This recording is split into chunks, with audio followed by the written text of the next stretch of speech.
How about that? Is that any better? Can you see the mighty Luvnest, double world champion? Champion of GCS 1, champion of the World Championships 2019. Can you see... Oh, what's this? It's just Isildur, World Champion 2020, ML5 champion from 2021.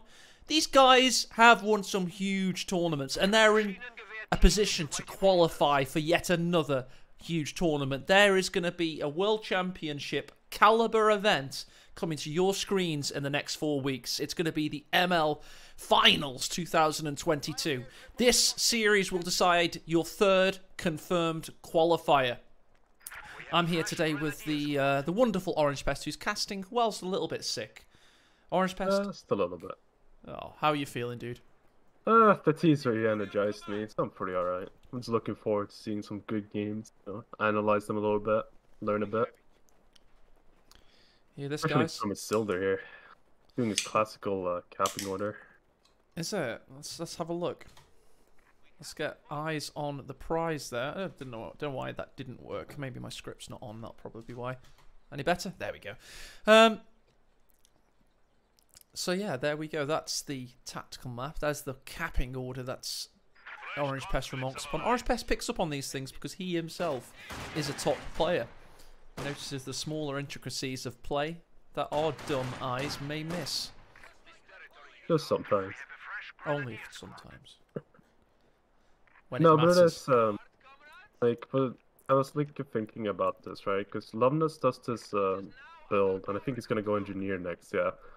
So he goes for triple conscript first, and it's to get sandbags out on the field, which he has done on the southern muni already. It's going to be really hard for Isildur to contest it. He's going to go for the other point, but this is why Isildur rushes this building with the MG, right? It's just to deny this cap point and just get information because you get increased line of sight. Mill Road for Wehrmacht is all about this garrison and the area behind it, the pocket, but at the same time you have to defend your cutoff. This is one of your favourite maps, isn't it, Orange Pest?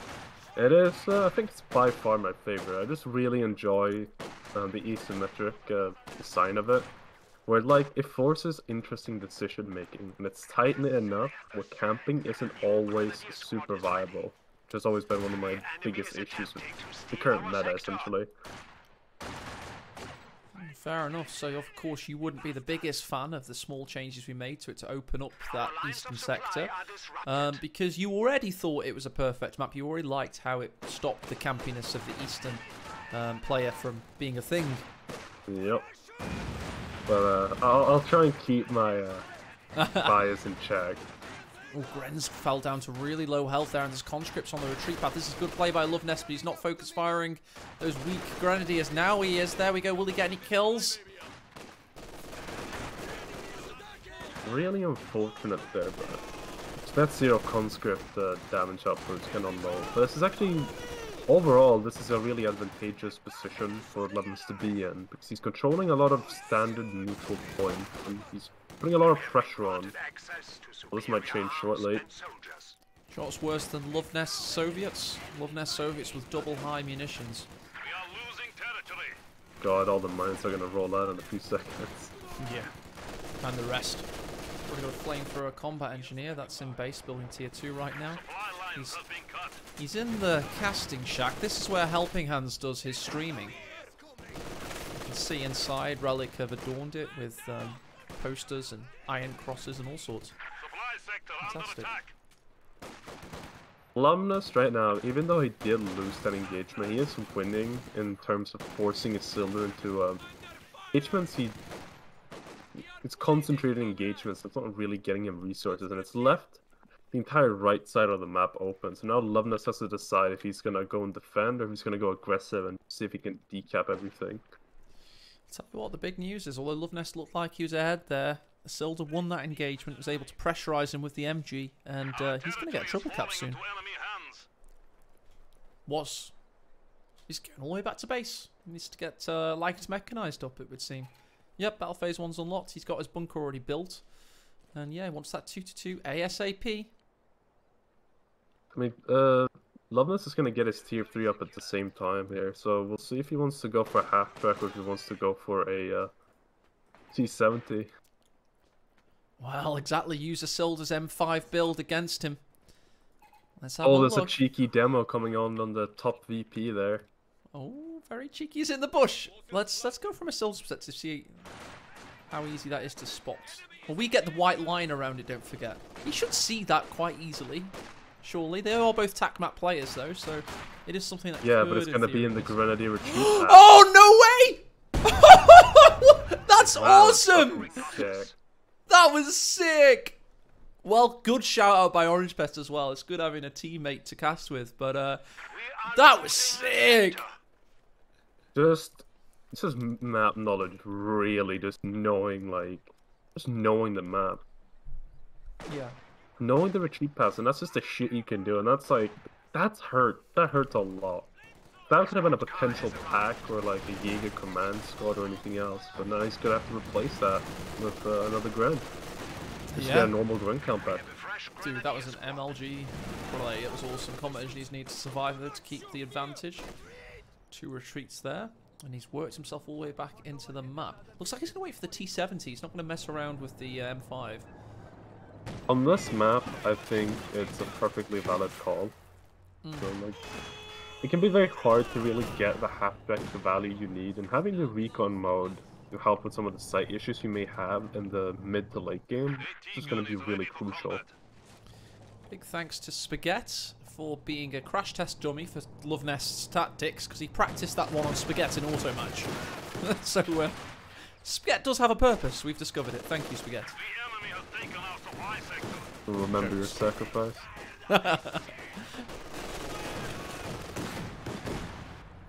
It's still being a pressed up the map though, even despite that wipe. And we got a Tellermine coming down from the Pioneers by Hans's shack. Oh yeah, let's see if we can see that from the Hans shack window. We can. It's an interesting spot. It's a good spot because, of course, you'll go round the shack to converge on whatever's behind it. So I can see a vehicle falling for that. Yeah, true. About 2-2, almost getting shot by the assist there. Luvnest is playing very patiently, very safe. Miningly. 3 mines in a row. He's not. I don't feel like he feels very pressured necessarily to make any plays right now. He's happy to take this trade. Just play it slow and steady. It's interesting though. Oh, big shot from the Zis.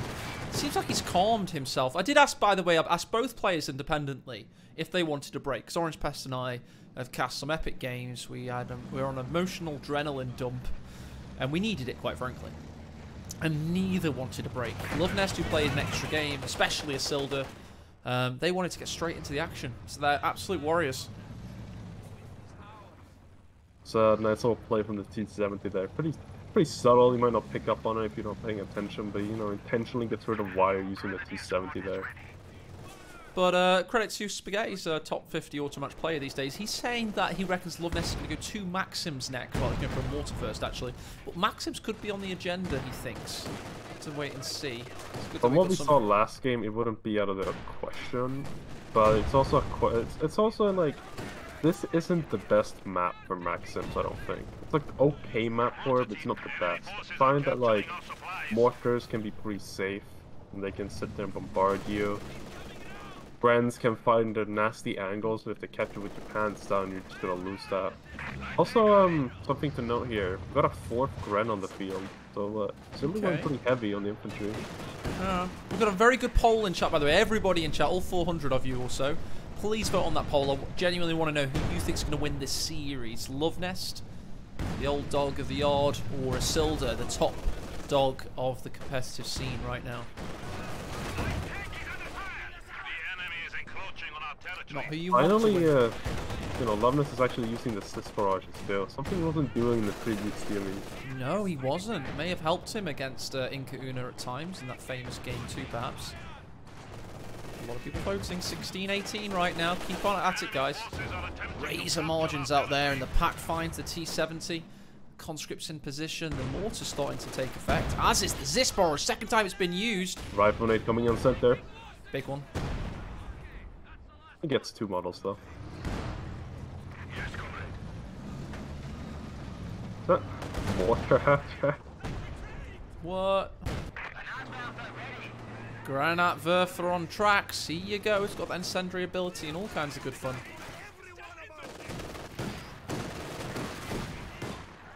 Using it immediately, it would seem. See, I would think like you would get the mortar hatchback as a response towards like a 120 mortar, but not against a normal mortars. I wonder if he's going for the incendiary strike, if that's what he's wanting to use here. Also, the mine in the north has been spotted. Has it? Okay, fair enough. Yeah, there he is. He could shoot it at point blank if he wanted to now. Has he not noticed? It's got faded his way as well. Don't forget these aecohmatt players, they don't necessarily see what we see. It looks like he missed it. Yeah. Could be painful. Painful miss.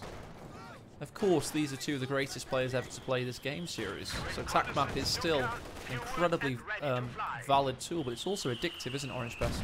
Yeah, you can miss the finer details sometimes, but you know, it's the price you pay for having like full information of the map, essentially. Yeah, and incredibly lower fatigue. Oh, on the south, I'm gonna have to interrupt you there. The mortar might be forced away here. I'm just gonna see a rifle grenade, but he thrown a rifle grenade there. I think he would have actually killed it because all the bottles were punched out like crazy. Oh, were they all punched? Yeah. In the north, 222 versus combat engineers. We do have a minesweeper engineer, but he's not near the tower at the moment. Grens are pushing in. Right, 53% of you think Isildur will win. 47 Luvnest. So this series is for the taking. Our third qualifier, but an informed Luvnest and a never out of form Isildur, seemingly. And we got a bit of a mistake here though. The pack has been caught out of position by 2 conscripts. And no MG support, so this could actually go down if he goes for it now with the T70. T70's gonna go for the Talamine instead, maybe. Has to be careful. Has to be very. Oh no, he's going there, Orange Pest. Bye bye, Mr. T70. How we hardly knew ye. That is. If only had seen it with the sweeper earlier. Yeah, Gibber was analysing Luvnest's play, and Gibber notices things that Luvnest misses in aecohmatt as well. It seems like more than usual now these days he's missing stuff in live versus aecohmatt. It didn't used to be the case. That's interesting. I mean, looking at T70 hurts, right? But like, doesn't feel nearly as painful as it might have been. Like, they're fairly even, and Isildur did invest in the mortar half-track, which is, you know, 30 fuel, and the 222 is 30, so, you know, fuel investment has been equal. I mean, it's like, P4 still isn't gonna, like, arrive at a super oppressive timing. Right, so he's still doing alright, though. Victory point-wise, he was able to get a triple cap there for a while. But the Panzer IV must be soon. He's got better Battlefields 2 on the go, 84 fuel in the bag.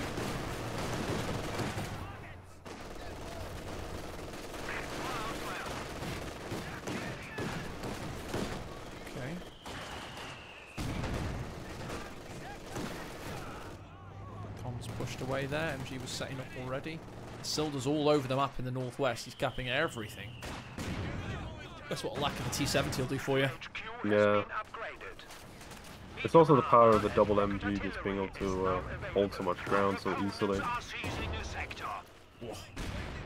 This finds the 222 there. You just pay attention to the formation Isildur has, right? It's like almost all units are within range to support each other right now. So the northern flank is going to be super hard to deal with that MG just allowing such a deep push into the fuel. Isildur's movements are incredible, Orange Pest. I've often said in casts, you lose just how good of a player he is when you're trying to watch him in a cast at times 1 speed.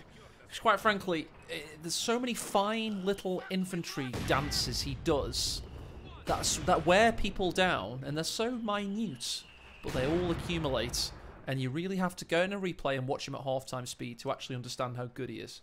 It's otherworldly at times. Not that we've seen it that much in this game, don't get me wrong, but yeah, especially after the 14-minute mark, which is the zone we're getting in now, where he steps through the Isildur and welcomes you to Pound Town. Well, Luvnest is going to have a brief temporary advantage in the form of the T-3476. Might be able to make something work here. That Panzer IV is going to come out soon, but gives a brief window of opportunity here.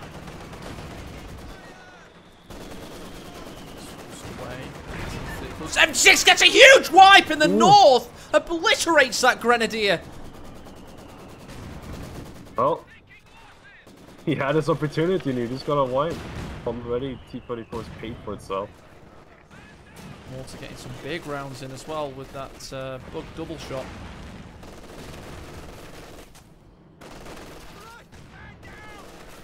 Well, that's the advantage of it in HALT on your keyboard, guys. H in classic and S in non-classic.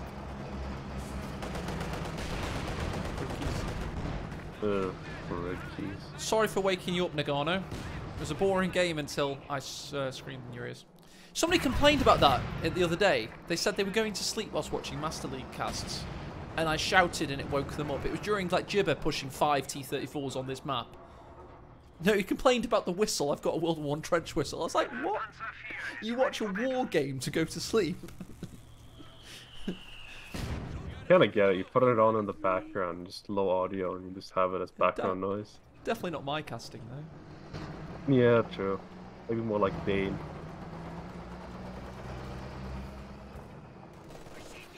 This cast has been calming, I think. Until that moment, maybe. But it's because we know we're in for an absolute tense tug-of-war battle that goes on forever. We got Incendiary coming down on the mortar, by the way. Oh, cool. So pretty. Spent 20 munitions to do 0 model drops. Yeah, but it looked good. Meanwhile, comms and combat engineers push in. Panzer IV watches on. And tracks them. Gets a nice kill on one of them. 4 engineers. T-34, the destroyer, with those 4 infantry kills only. That's all he needs. Each one was a soldaten of that Grenadier squad. Okay, so seconds is coming out. Probably a T-34-85 next, unless it gets really, unless it gets in a really strong position, I think. Still, it's Luvnest has been trying to fish for these opportunities to snap, basically just snap off part of Isildar's army, but Isildar's been reacting. They're reacting in a really strong way. It's just so hard to find any opportunity to really just nail him down, essentially. Oh, the T-70 has an action still. It blocks a shot from the pack. Even from death, the T-70 is useful. Who's winning, or best? I would say pretty even, isn't it? Marginally in the favor of Luvnest. He's going to have a tank advantage soon. I was going to say Luvnest if I was going to say anybody, but I looked at the victory point count and it made me say even. But I think in material, I'd say just arguably Luvnest, yeah? Those 2 Gren wipes, is it 2 now? Yeah, 2. 2 have added up, yeah, they certainly have. Let's go to Statland, have a little look at the stats. 71 kills for Isildur versus 38. And there, those 2 Grenadier losses. We've got some killing in the east, though. Oh, he just detonated a mine. He didn't even detonate it, he just cancelled it. Oh, does that count as a kill? Why did he say that counts as a kill?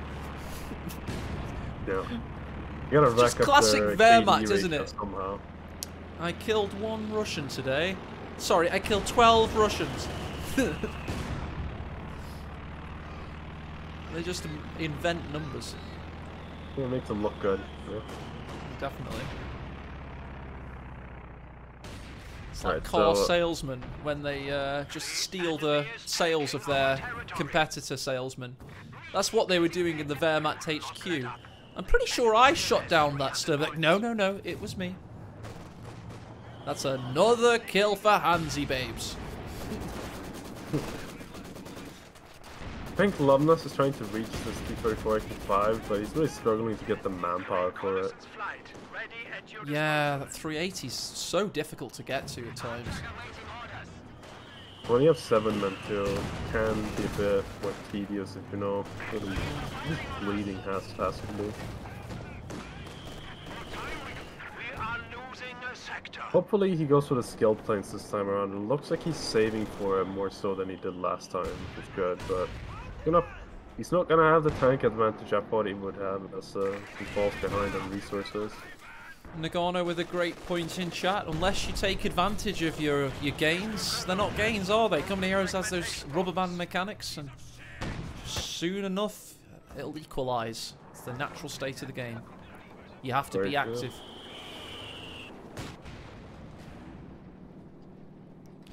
Funny if Nagano casts with me one day. Just like. Does he dare to? You should, Nagano, with your Russian. Unless he's preparing to get the uniform back on soon. Hey, dust off the old uniform, Nagano. Jokes. Please don't hurt.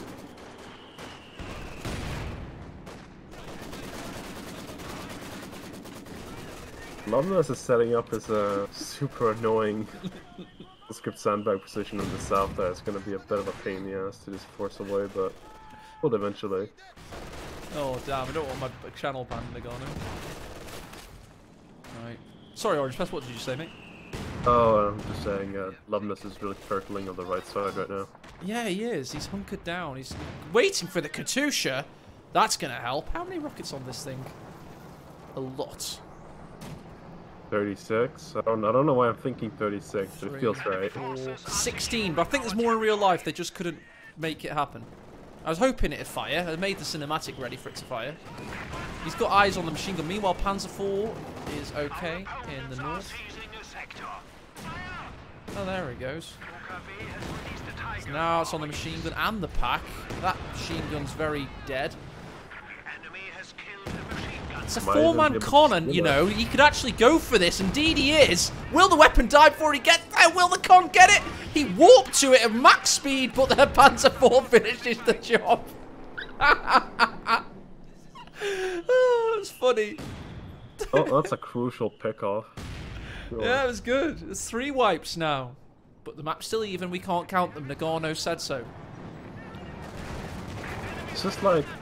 he's killing so much, but it feels like he's making no progress. Oh, apparently a Gren died as well.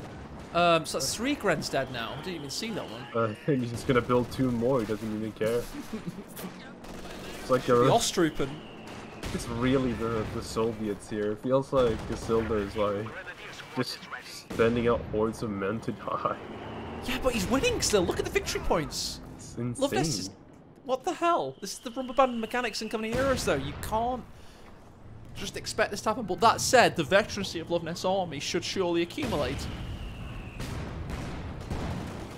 But I think we're getting to the point where we're slowly going to start eking out his advantage now. Yeah, he knows what he's doing. I mean, let's face it. This 222 might be dead. It depends if the Zissis can find him. But, okay, well, a bit weird. Evidently not. Right, well, now they do find something though. There you go. What does Isildur even get? He gets frag bombs. That could be helpful at some point. That's one of those game enders. Yeah, do you remember when he killed Nagano in that World Championships with frag bombs on the Katusha? That was crazy. I didn't even catch it on camera. Probably one of the worst misses of my career. Katusha's about to fire. It is indeed. It's on these packs, and they get blocked in by the 222. Not helpful, Mr. Scout Car. Go home. You're drunk. Gren dead. So many. How many? Is that 4? 4. Squad's dead? It's 4. That was a veteran squad too. These losses are getting to the point where it's going to be unsustainable. Eventually, yeah. Any day now. And the 222's down. What is happening? Luvnest reigning supreme. Calm, methodical, steady. He's just dissecting Isildur here. At this rate, you may as well go for an IS-2, honestly. Oh, that would be BM. Look, tripwire flares come down. So methodical. It's amazing. I love it. He didn't shift command away from the tripwire flare though. He's clearly a noob. Yeah. Clearly, first game. Probably over, you know, years. Oh dear. But honestly, I don't think IS2 would be bad here. Because, like, the only counters would be the packs, and the P4s would be very awkward against it.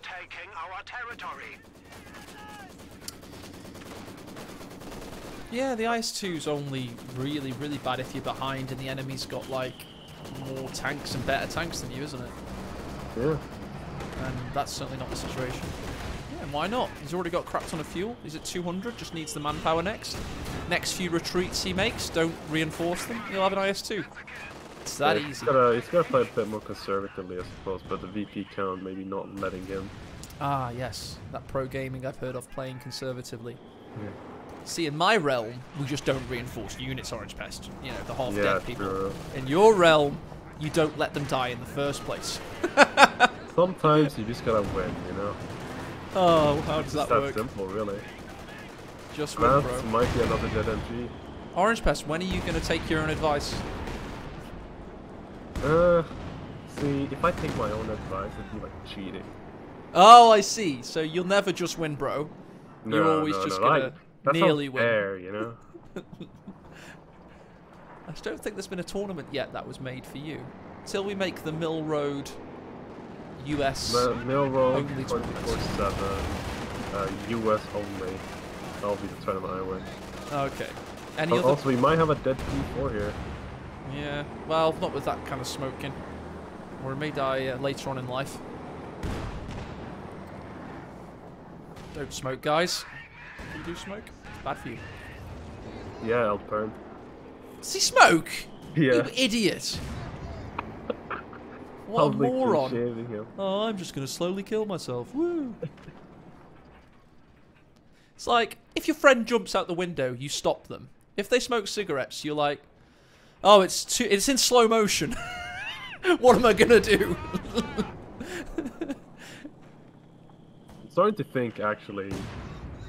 Wait, he doesn't even have the pop cap for nice too. Damn.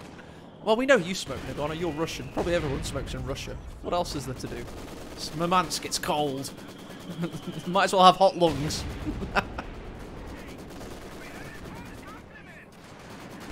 I'm really a fan of Luvnest, the VP positioning in itself. He's always been putting them in like pretty risky positions, but he's doing it in a way where the P4s always inevitably run into them head first.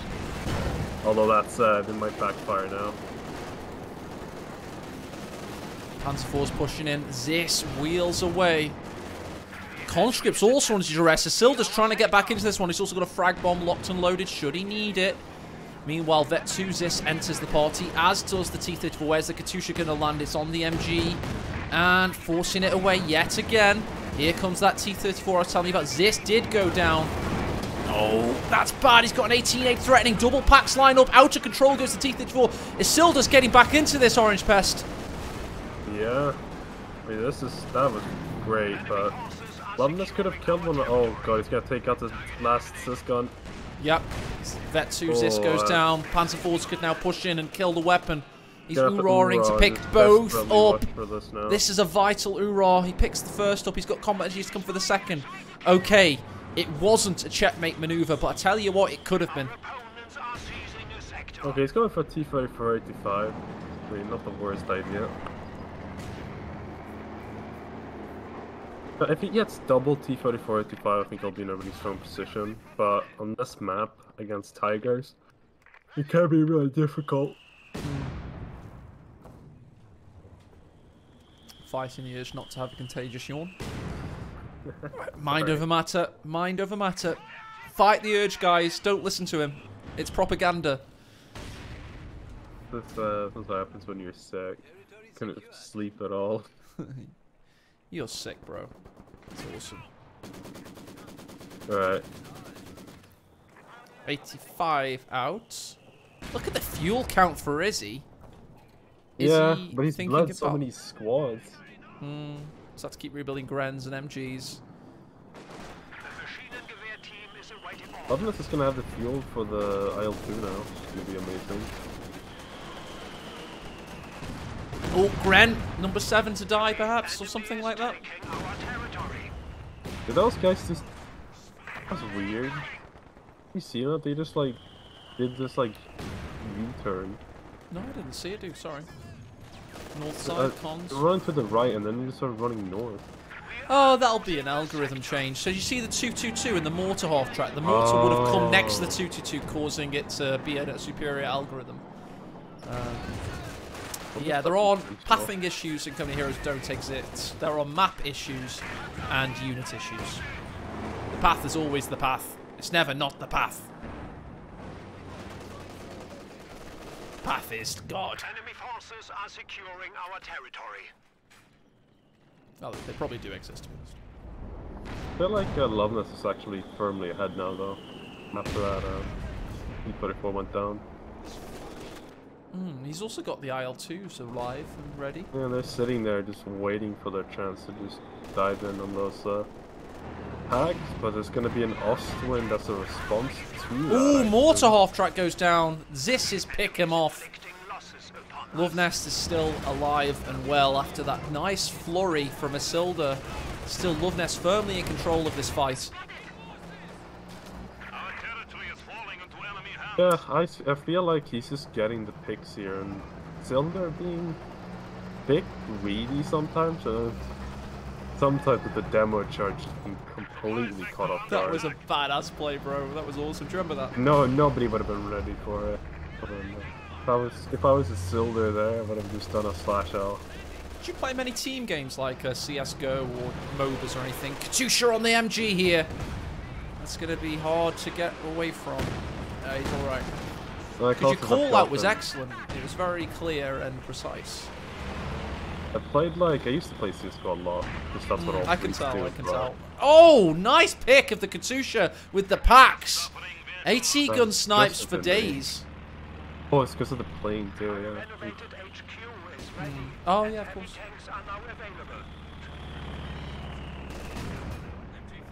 Oh, MG's in peril there. That mortar just now. Can I just tap the MG? Yep, and Isildur's still not seeing it. There he goes. The shell's coming in though. Oh! That was close. This mortar, maybe I should start using it a bit more. I always thought it was kind of... Dude, Luvnest does that all the time. Do you know how people find out how to play Soviets? They just like type Luvnest into YouTube and they look for a Soviets game. I'm not even joking. He basically has that effect on people. Sounds like I'm trying to hype him up or brown nose him, but it's just true. Never, as a man, had more effect on how someone plays a faction more than Luvnest the Soviets.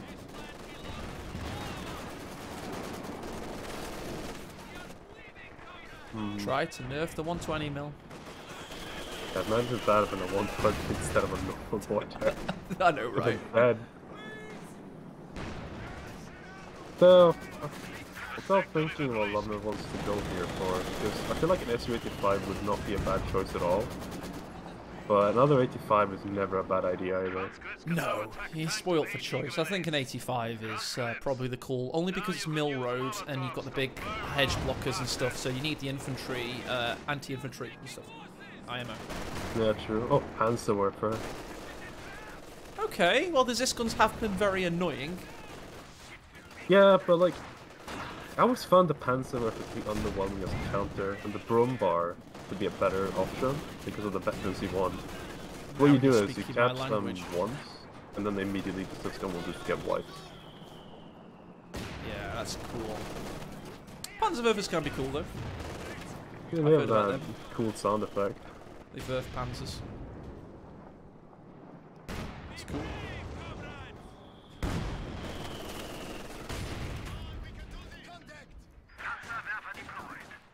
Oh, GCA with an interesting take. Depends how good the first barrage is, mate. If he gets it behind this hedgerow and it smashes down on this, you won't be calling it the worst core unit in the game. If that... Oh, if you build it, maybe, yeah. Okay, fair enough. To be honest, I'm similar.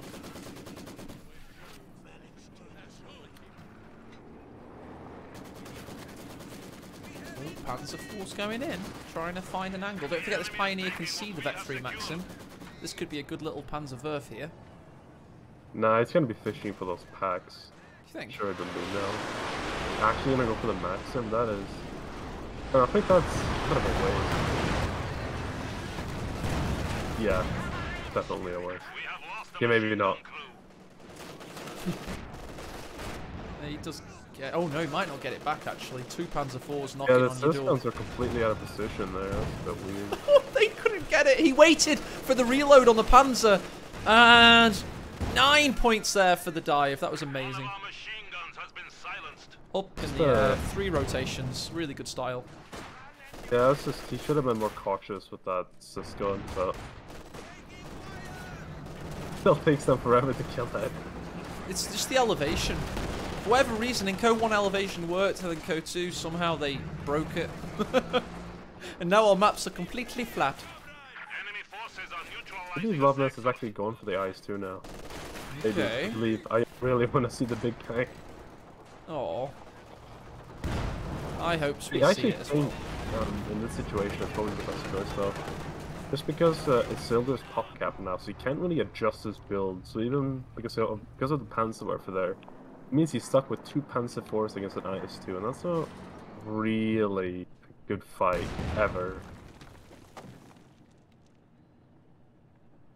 I have to say, the sandbags being really destroyable is now elevating the skill. Like, the game does feel like it had a little bit of micro required added to it.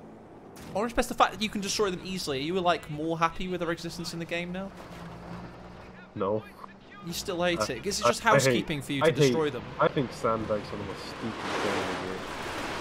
That's very unhealthy conscript. How did he survive that? Sandbags! Buy them now, Toys R Us. Alright, here comes the IS-2. Oh yes! Here it comes indeed, one of the biggest, most iconic heavy tanks of the Second World War, made of pure, unadulterated starlinium. And it's got 120mm of bunker busting action, coming to a theatre near you. This is gonna be the deciding moment. If you can catch those packs and combine that with the 85, it's gonna be insanely valuable. If only had a Katusha. If only. Jamie was had off the brain. accident. Was the IS-2 intro good enough for you, Orange Best? I tried my best, mate. Not my best, no. Okay. It was. I'll give it a 6 out of 10. Okay, fair enough. I've set high standards. Yeah, you have. Especially the Tiger ones.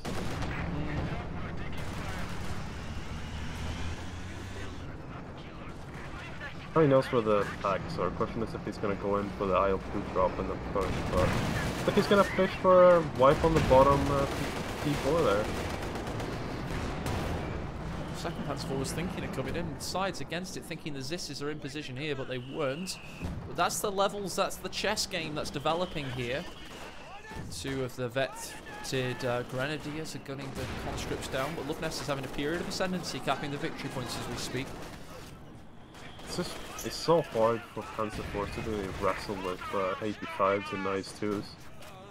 Not only are they outgunned, but HP-wise, armor-wise, you're not really able to compete and trade local. Oh, we get some good spotting there from the side of Hamz's Dreaming Shack with the Grenadier here. He saw 2 support weapons there for the taking, wipes the Vet 3 mortar, and nearly obliterates that Zis gun.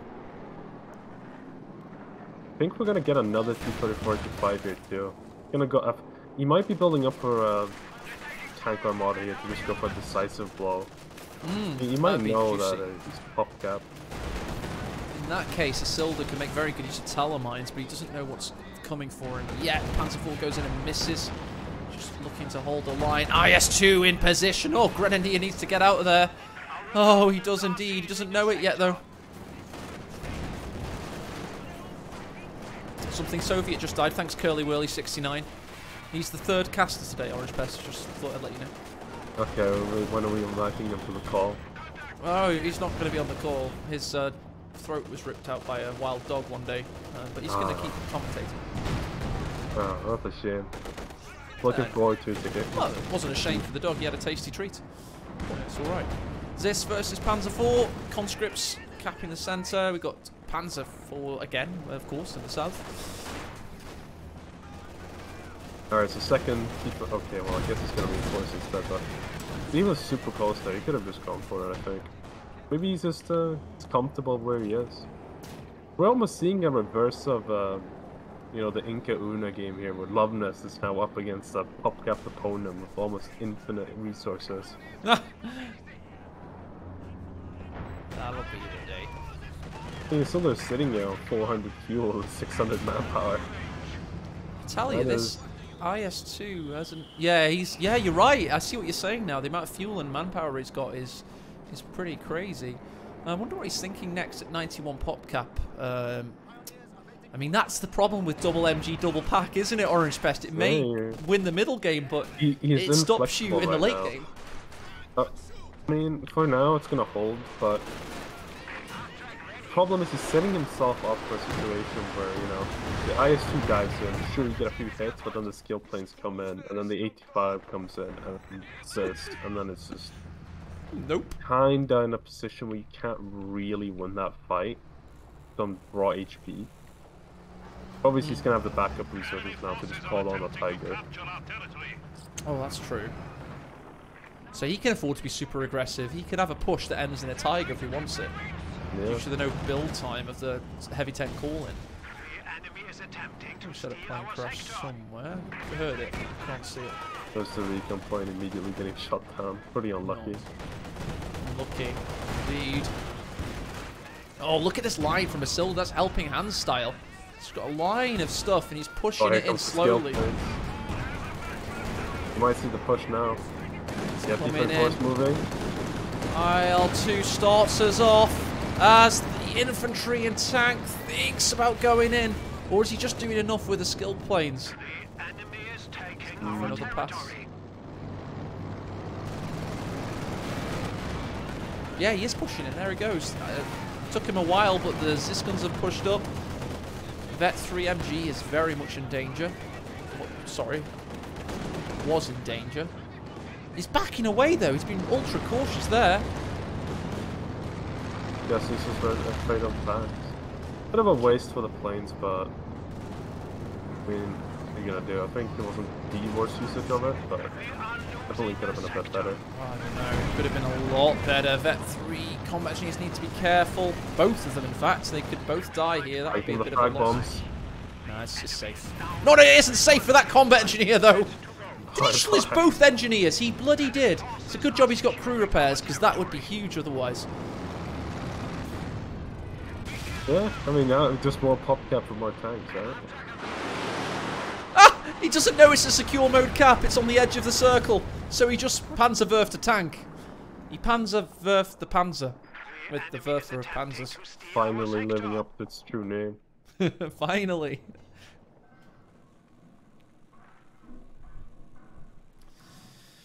People said throw nest and choke nest. I'm not so sure.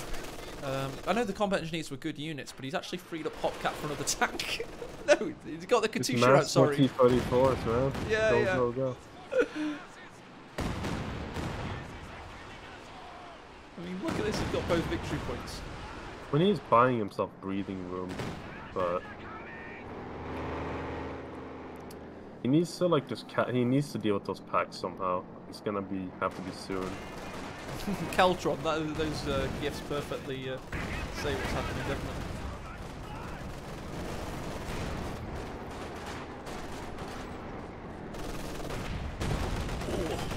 IS-2 is slowly getting kills, but it's taking longer than you'd think, to be honest, Orange Pest.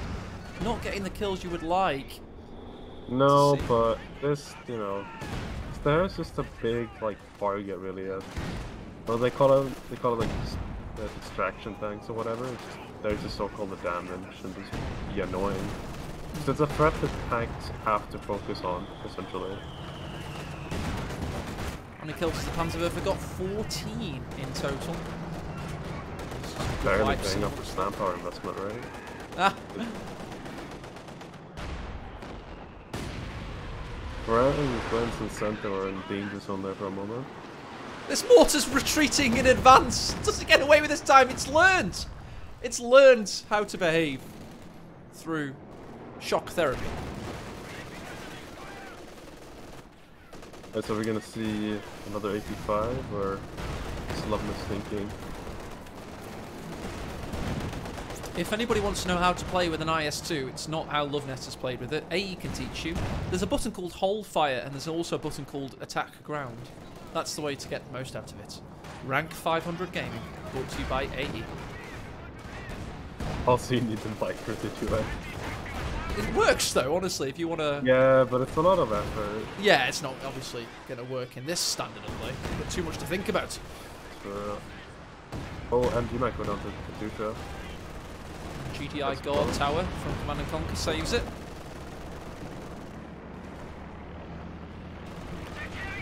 Honest's overflight, just showing the map.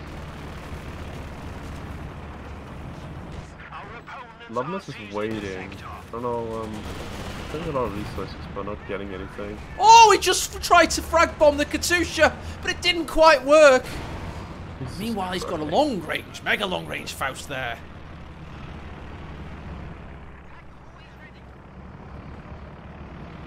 I think Luvnest is kind of, there we go, he's finally decided on the second 85. This is going to have to be the 85 that really changes the course of the game right now. Just right now, it's not looking too hot. No, VP-wise, Isildur has more that controls victory points. Yeah, so the tanks have to go in an all-in pushing fashion, and it has to work. Isildur also, as we have seen, may or may not have a massive cache of resources saved up in case he needs an emergency tiger. It's kind of his game to lose right now. Yeah. I mean, in terms of sheer value on the field, Luvnest is kind of ahead in terms of vehicles, but... Yeah.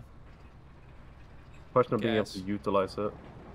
Also, he kind of didn't use his IL-2 properly, in my opinion. It was a bit hasty, but it definitely gave him an opening he could have used, but just didn't happen, unfortunately.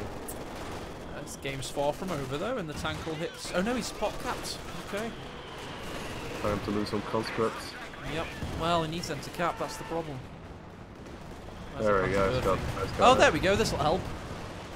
There we go. We've got the tank on the field now. Alright, we're gonna have to see a knockout punch coming in now. Katusha on nothing. Yeah, knockout punch needed. The tanks are rolling in. Panzer IV recoils in terror. Reverse gear engaged. IS-2 and T-34-85 are awake. So are the PaK-40s ready to counter.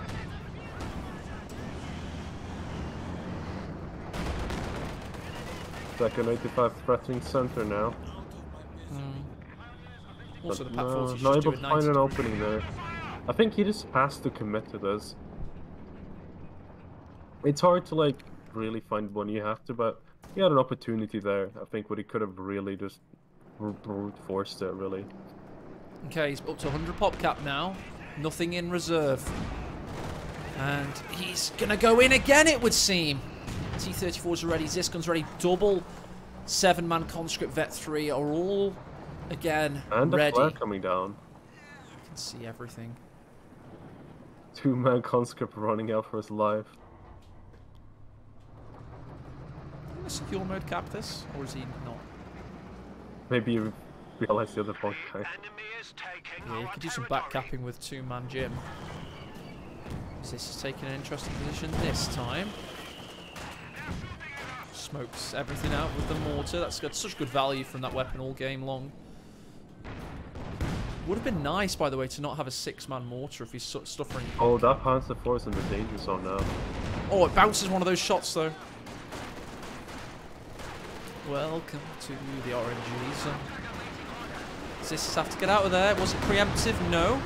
Luvnest has time to react. Meanwhile, conscripts are in a little bit of a tricky situation now, but the 2-man Jim conscripts can cap them in the south. Meanwhile, T-34-85 found by the double vet packs. And pushes in with the third one. Luvnest getting a little bit more aggressive now. Starting to feel the heat on 118 victory points. I don't think he's very comfortable right now. That 2-man conscript might be in for a bad time in a few seconds here. Yeah. Might be dead. Oh no, he retreated just in the nick of time. IS-2 is finally hit Veteran C1, giving it fragmentation shells, which nobody ever uses. Isn't it like a target weak point? I don't know. Nobody ever That's uses what I've it. heard. Legends foretold. I feel like he's setting up for another assault, but he's gonna be able to capitalize on it. We'll see. Katusha is ready though. Oh good, the Katusha's ready. Gren's are low, they're forced away. Meanwhile, the Panzerwerfer's going into combat. What's he thinking? Is he he's using Panzer Tactician smoke. It's not very tactical, it must be said. Might be the opening. Oh, he's blocking in the Vet 3 pack as well. It does indeed seem to be an opening, but the Vet 2 MG42 is in position. Where's the Katusha? Oh yeah, of course it's firing on the Vet 3 pack, as we already saw. Here comes the big boy. 10 kills, needs to sharpen up. Isildur's now hit 1,400 manpower, indicative of incredibly aggressive play.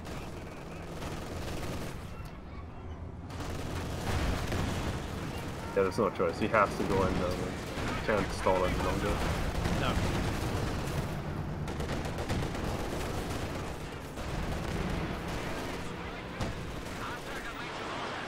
Panzerwerfer there firing on. Oh my, the Zis guns!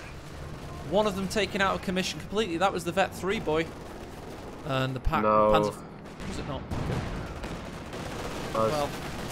God, this might be where all tumbles down. Enemy forces are securing our territory. Yeah, IS-2 backs away. I'm beyond saving. I've never heard that voice line before. Nice. Sorry, I didn't mean to react to that. Someone's suffering, but nice. Yeah, I don't know. You sound like you almost enjoy their suffering. Are you okay? Schadenfreude, my friend. Willkommen to mein torture chamber, youngling. Gosh, that was creepy. Never mind. Yeah, what the fuck? I don't know. I was just being weird, I guess. Alright, Right. what the fuck does Luvnest do now? Another T-34? I don't know, I feel like he had like doing this thing with like prodding and poking, but don't like kind of wrestle the bear, you know? Like, he's like taunting outside its cave, like actually like doing anything. Good point, dog eels. Good point. Meanwhile, T-3485 has way more kills than the IS-2, 23 and counting.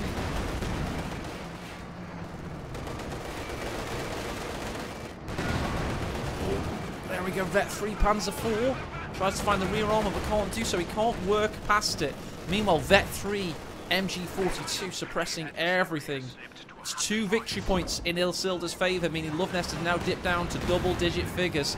Light cover everywhere for this Vet 3 MG42. It's evading everything from this Katusha.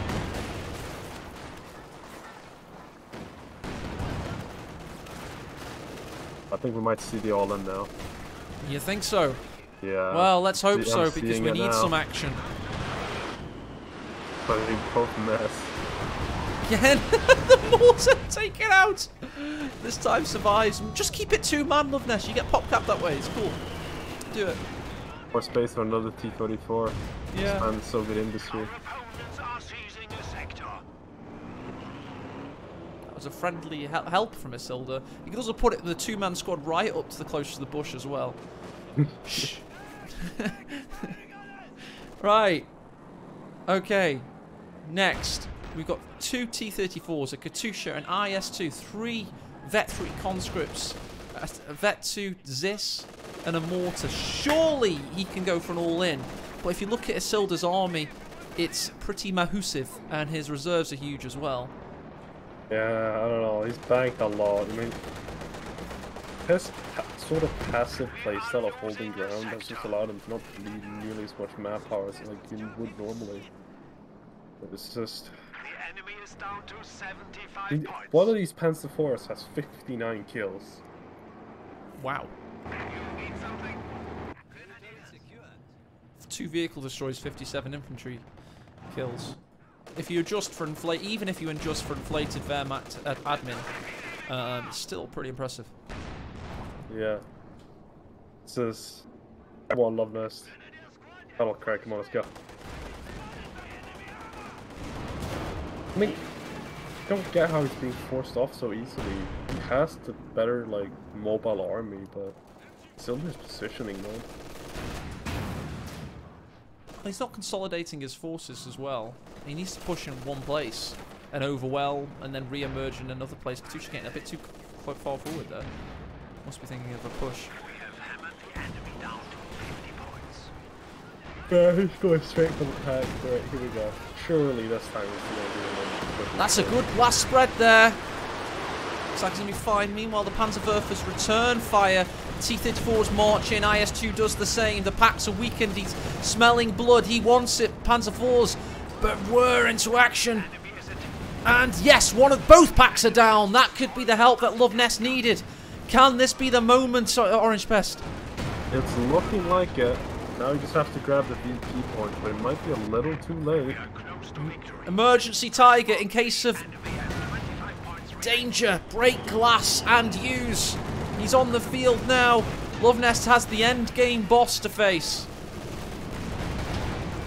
Veteran IS-2 though has a slight advantage in fire rate, but doesn't have the health.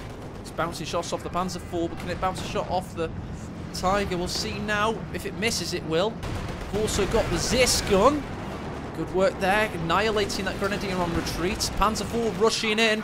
Could this be the end game? Frag bomb comes down. Oh no! Oh, there it goes, annihilating that squad. IS-2 still alive. It's been stunned, but it's still alive. God damn it! Oh, and there it is. It's taken out of commission. Panzer IV roars around in blitzkrieg mode, taking out the last T-34. Surely the Pioneers come in to sweep for mines at the exact same time. That's elite pushing from both players, but Isildur just had the bigger bank of resources. That's a shame, but he waited too long and gave himself no room for error, really. It's just Katusha, I can help too. The mortars clicked into the central capping circle. Luvnest now bleeds out to 0, but he fought until the last. GG, well played. GG.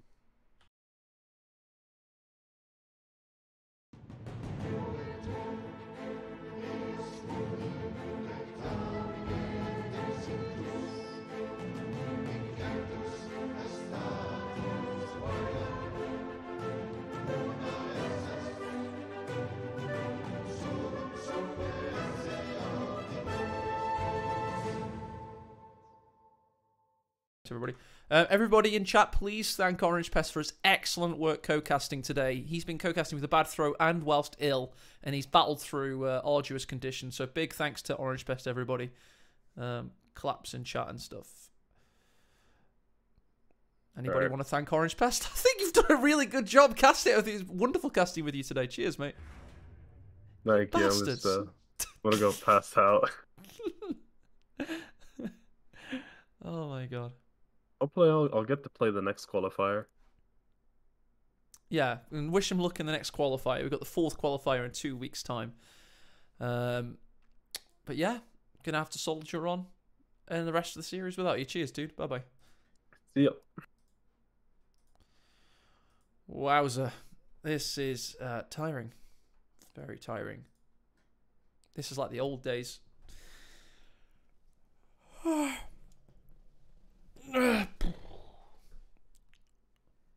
I actually drank Red Bull on this stream, and it's disgusting.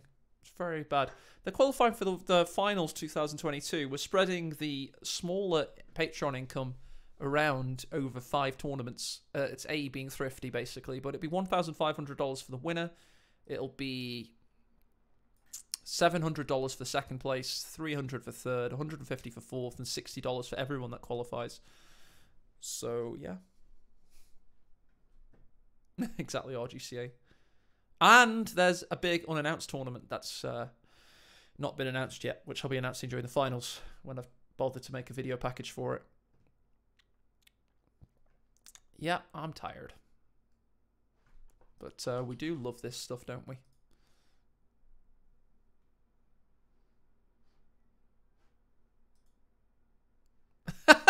Nagano, that's funny. Self-deprecating humour. Mr. Second Place does it again.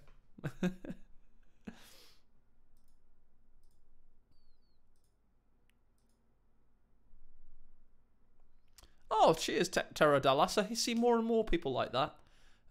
You catch me a bad moment. Today's games have been ridiculously epic. So I am tired. Very tired. Big thanks to everyone that's followed today. I had a lot of followers coming through. Raids from Alvadi earlier on. If anybody got some Prime subscriptions, it'd be nice if you would subscribe. Only if it's Jeff Bezos' money, though, don't worry. The score is 1-0 to Isildur. How did the third place go? Who won that? Oh, there's one game in particular that it was just ridiculous. It's processing right now as we speak. The HD version is Game of the Year, basically. I don't like Elon Musk because what he said about those British divers that rescued the Thai children. He made out that they were paedophiles because they were in Thailand and they rescued children just because the Thai government didn't want to use his submersible. And those British divers were absolute heroes. So from my opinion, I think Elon Musk is kind of a dick. Because, you know, you don't badmouth heroes when they risk their lives to rescue people. Unless you're an absolute cock, so... yeah, F Elon Musk is all I got to say. Well, thanks for the subscription, Curly Whirly. Much appreciated, mate. And you, Ed 80 Hertz. Good work, dude. You never answered me about boxing, by the way. Alright, so the results... do we not have the third place result yet? Has that not happened? Elpern, did you cast the third place or not? These things have to happen. I do. Third place. After finals. Oh, okay, you're waiting then. Bloody hell. You're on that rage, you slut, don't you? Oh, I've got some pop chips downstairs. What is this Albert Edward thing? I've never heard it. Don't know what it is. Oh, we've got a lot of viewers today. 539, not bad. Gonna have to get on with the second game, though. Let's do it now. Prince Albert. Do you remember that guy from WWF?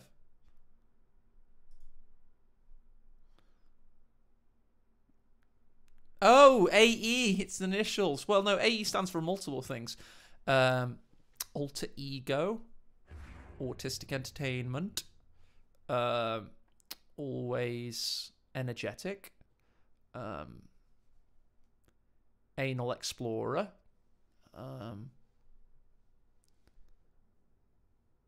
Apache Enigma. That's a bit weird. I don't know. Atomic Echidna? No, that's weird. I don't know about that rifle already. Atrocious Epilogues. Yep, good one. That was clever. Abusive Entity. Good. Anti-Elon. Very, very true. Awkward Explosions. Oh, dear. That's a good one. Cool nerd name. The idea of... we've got 3 minutes until Isildur Luvnest is live. Accident and emergency. Now we're talking. Izzy, that's funny. Albatross Eater. I think an albatross would be yummy. Were your rifles ready? Back in 2012. I want to shout back to AE streams back in the day. Not that we're doing a complete and utter ego stream, but we are doing an ego stream. Clearly.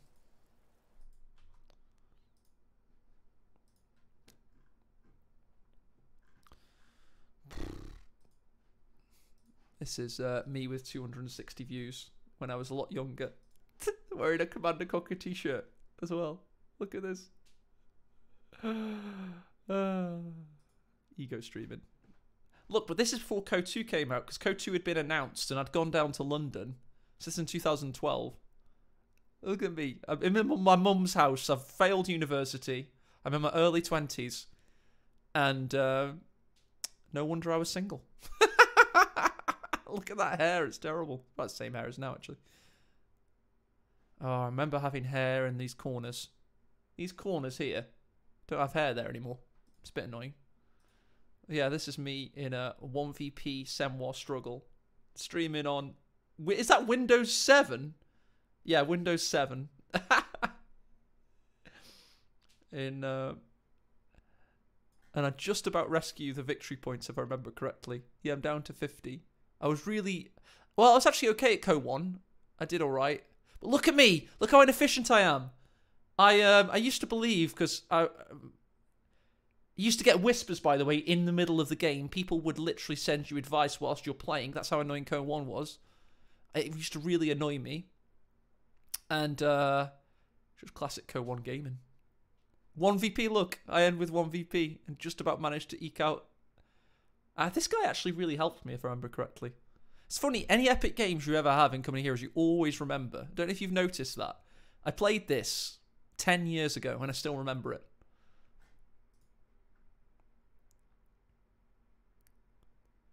How did I cheat? Oh, the guy helped me. Yeah. Yeah, it does. Well, you can zoom out a little bit, can't you? So everything's a little bit zoomed out from. Oh, 720p. That's why it looks terrible. Look, this is me with WASD controls. It's so jerky. Rifles ready. Yes, I did used to play very, very, very illogically and get angry with my chat a lot. I was much younger and more immature. I only grew out of that in the last 3 or 4 years, actually. So it takes you until you're about 29, 28 before you start growing out of that kind of attitude. It really took me that long anyway. Look at this sniper gameplay. It's so bad. Why am I doing all these controls? Why am I like clicking there and clicking there? None of it makes sense. I'm just happy to win. Oh, look at my supply yard. I put it behind base because people used to use V2 rockets on your supply yard to take it out. So I put it behind my headquarters. What is this camera work? WASD controls, man. That's awful. Oh. I don't know how people do WASD. Unfortunately, Nagano, they broke all the replays when they made the rework. I'd love to do that. I looked into it the other day. We're going to cast like a Siberian Platoon game. But sad times, man. I think it is, Demare. I think I was ranked 14 US then.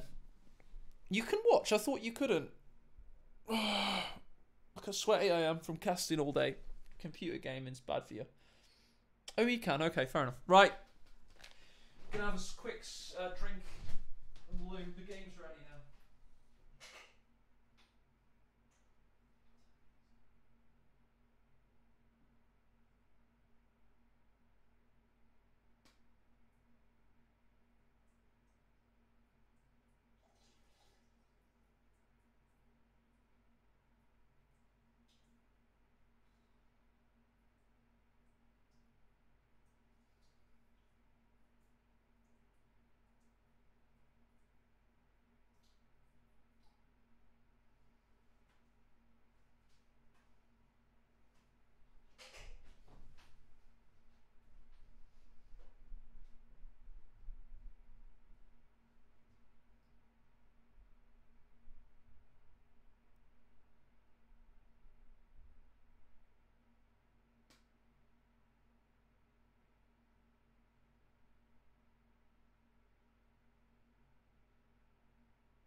Hello there and welcome to game 2.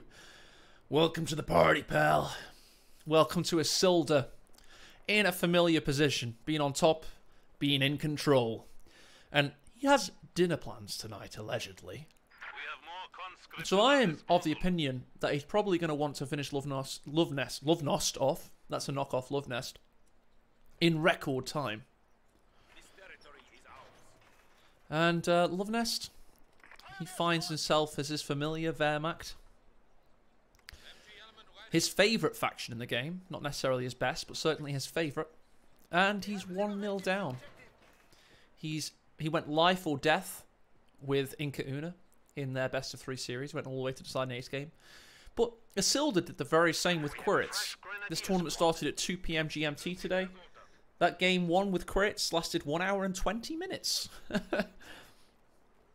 So both have had a very long journey. I'm going to be pulling chat up in this cast because we're without Orange Pest. So chat, you're now the secondary caster. Welcome to the party. And yeah. Let's make sure we're fully live. Yep, we're fully live. There we go.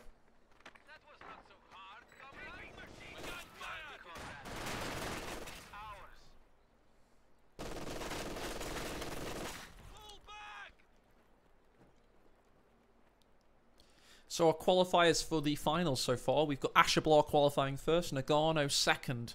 Isildur or Luvnest will join them. We've had good... This has been an excellent testbed for players like Inca Una, Quirits, Jibber Jabber Jobber and Elpern, the 4 in the chasing pack, because they've had an excellent chance to hone their skills.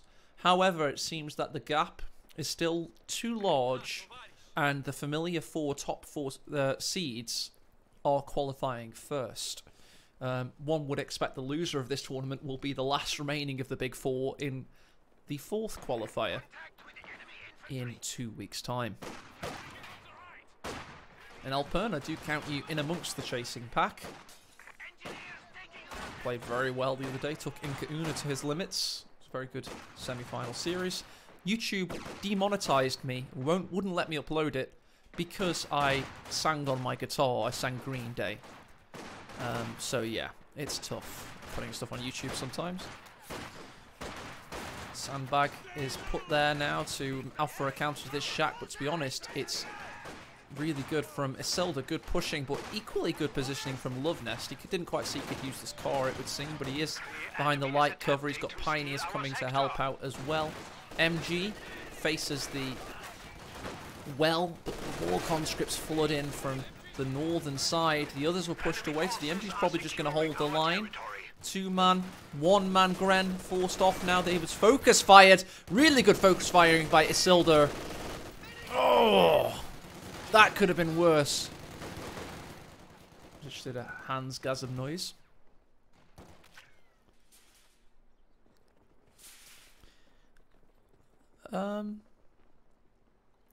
Yeah. Von Ivan's career is not over. He just needs to make some fine-tunings to his infantry play, quite frankly. He's still strategically one of the best players to ever play the game. He's never too old to learn. Nailed it! That's right, I got him. That was a bad entrance for Luvnest. He has to scaramouche and do the fandango. This thunders bolts and lightning all over the place. Meanwhile, back in base, the bunker's up. Where's light mechanized? It's going to come soon. There it is.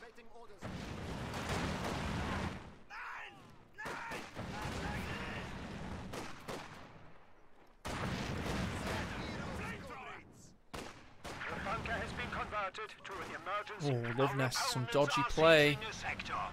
He just wants to stop the fuel getting capped. Well, decapped, it would seem. Okay, well, it kind of works, I suppose, but he's got to wait for the meter to reach 0 and then he's got to recapture it. It's a whole thing. Oh, no, he hasn't, actually. My bad. I am wrong.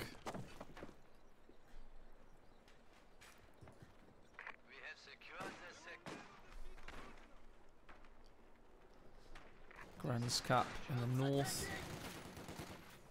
Conscripts. Just Pioneers in the centre. MG joins them.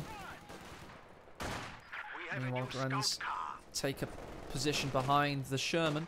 And Scout Car joins in the fighting. It looks like it's going to help out in the centre. MG repositions because the conscripts are threatening a flank. So he wants to be careful. He wants to keep a wider berth.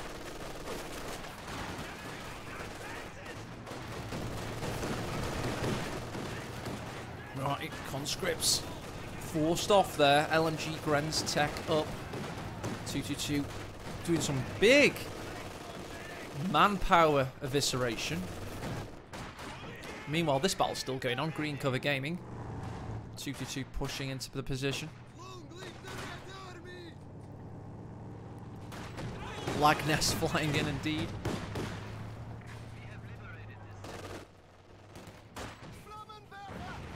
Oh, here we are as well. Isildur's going to go straight for the M5 quad mount. This thing can absolutely dominate. He's going to wait for the upgrade. And has he got infantry up in support? It would appear not. Doesn't mean he can't do the work. There it is. Lets the 222 overextend itself. That could be big. Oh no, he's going to be fine. Luvnest has reacted in time.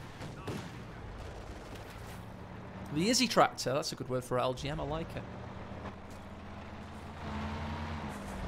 Standing by.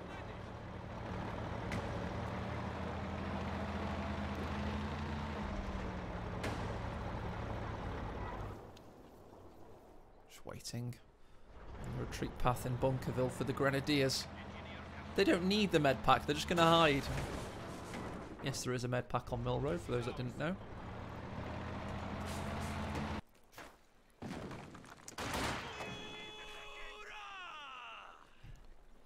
Why did you shout "Hoorah" randomly? You're not even running. Sherman is such a dominant position, but it counters this garrison pretty well. But do you know what does that even more? Flamethrower engineers. They're getting a lot of kills today.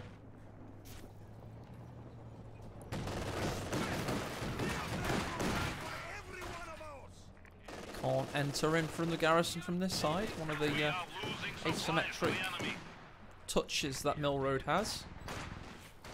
And it balances out the allied favoritism of the site blockers a little bit. These big, huge things are usually good for allied movements.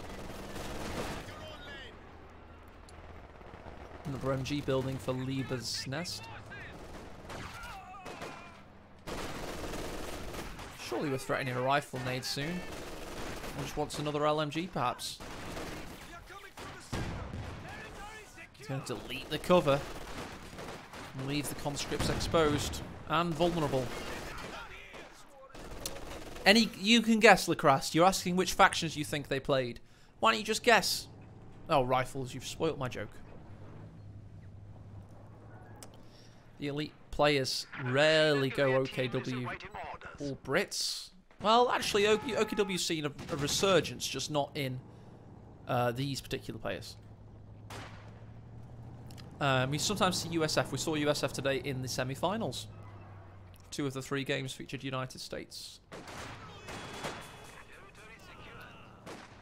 It's amazing that at one point in time we only saw USF. Do you remember the meta? Like when Isildur won his World Championship, official World Championship for $10,000. It was US Mechanized versus Ostrup in every game. We are losing a sector. I was very excited when we started seeing increased OKW use this tournament, but it seems to have faded away a little bit now. Still usable, just difficult to use, that's all.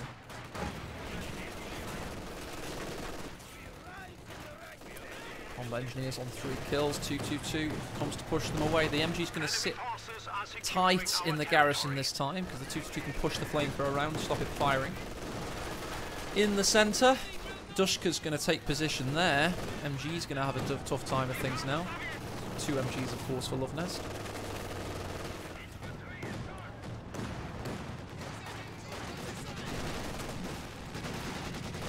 M17's not really been able to exert itself yet. Molotovs are going to help Isildur's push. Mortar from Luvnest beginning to rain death fire from above on the capping conscripts. Oh, they turned their attention on the Dushka actually with the barrage changing targets. 222 and Pack come into position.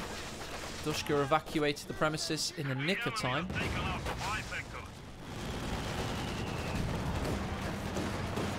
222 and Pack more than enough of a deterrent for the M17. Capping coming from the Grenz in the south. MG just content to watch over the Richmond even though it's not capped. Don't get too aggressive with the M17 around. I have to say I'm liking Luvnest's build order. It seems really quite strong and formidable. Oh, big shot from the Zis. But he was in a great position previously, GDD and Baby. But we all saw what happened to that.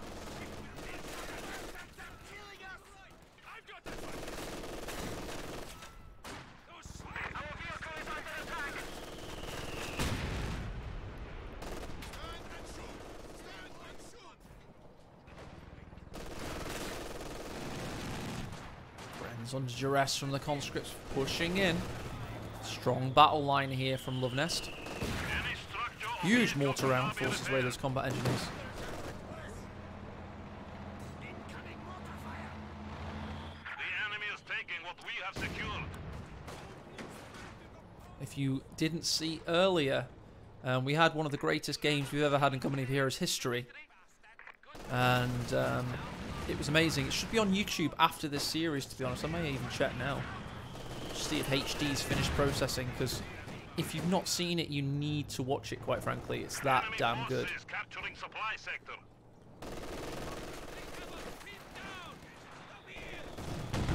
Yeah, he did a good job, but he's ill, so he's had to go. And poor AE soldiers on. He knows no other way but to do just that. And speak in the third person, which is a sign of narcissism. Isildur's making an advance now. We're entering through the Isildur, that passage of play where he becomes all powerful and unstoppable. 2 mortars from Luvnest. Oh, wow. That's a lot of mortars. 17. Surveys the Dutch landscape and blasts it with its cannons. 222 coming in for a shot with the pack as well. M17 backs away. All quiet on the western front. Let's go for a cheeky ×4 for a second. I've still got about 20 seconds of delay to work with, so I'm trying to use it when I can.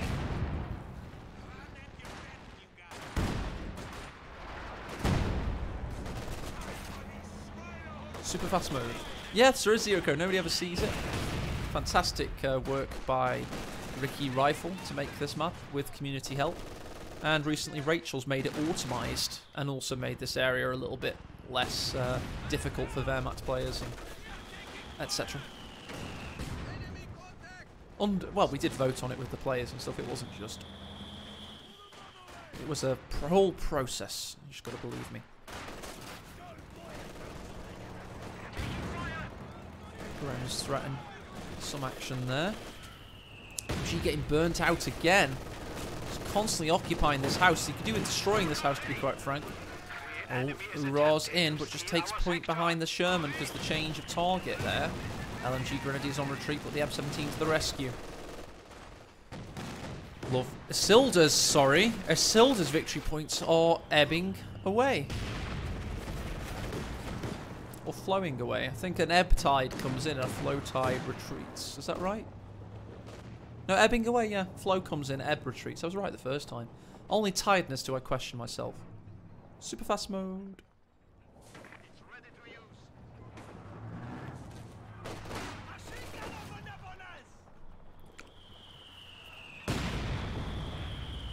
Check out the KD quickly. Pretty decent for Luvnest so far. Consummate Wehrmacht action. Is that right? It's the M4C Sherman of furious fame. Right, there we go. Well, it's actually the Easy 8, I know, but whatever. Still pretty similar. Meanwhile, in North Dushka and Zis in combo. Gren's an island of resistance for the Wehrmacht. Conscripts pushing in for a flank down here. Isildur's trying to put the pressure down at the 16-minute mark. Can Luvnest hold firm against his younger opponents? It certainly seems that way thus far. Dushka getting mortared in the face. Panzer IV now out. Yes! Luvnest has held firm against an attack from multiple angles from Isildur there. He was threatening to attack, and he's been able to thwart his advance. Ooh, MG nearly goes down.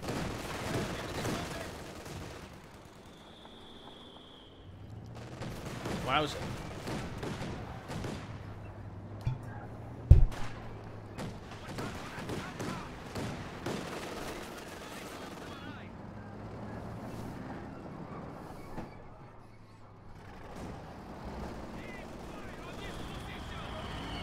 Yeah, I think Alpine would have won by now. Or somebody would have won. Anyway. But this is what's called a bad stylistic matchup. It can often happen in sports like tennis, snooker, and boxing. Mostly boxing, actually. A lot of my analogies come from that sport. We've got two players of the same style. And because they have the same style, it's a slug match. Absolute slug match. You need a Kimbo or a Devem, or hopefully, increasingly, an Inka-Una or an Orange Pest to test the defensive player's limits. Because two defensive players against one another, it's World War I all over again. Von Ivan, exactly, is a good example, but unfortunately he's struggling to return to form after his layoff. Good point, Dexter gets some Shermans in there. Inka-Una, Isildur can be very aggressive. He just needs to pick his moment. Yeah, it's Isildur. 1 hour, 20-minute game, Aerofield. Luvnest Talisman was epic as well on GCS 2, of course. Talisman even more defensive than Luvnest. Luvnest, he is defensive, but he's a little bit more balanced overall. Both of these players should exhibit the right measure of aggression when needed. The mortars are doing work. Ah. Ooh, Vec 3 on the M17 now. Doesn't really do anything. It's got the quad mount. It's all about reinforcement radius, the veterancy is for this. Overdrive is bloody good, though. It does get some better sight, however. Pax repositioning. Yes, exactly. Hearns Hageler. Well, Joshua Usyk was interesting because of the drama. But Hearns Hageler's a famous example. The War, as they call it. YouTube it, guys. It only lasts about 6 minutes. It's amazing. I think it's 4 rounds, isn't it, or something? Back in the 80s with the 4 kings of middleweight boxing. Katusha coming out for Isildur. Really should start to punish some of this support weapon play. 12 minutes. That wasn't too far off.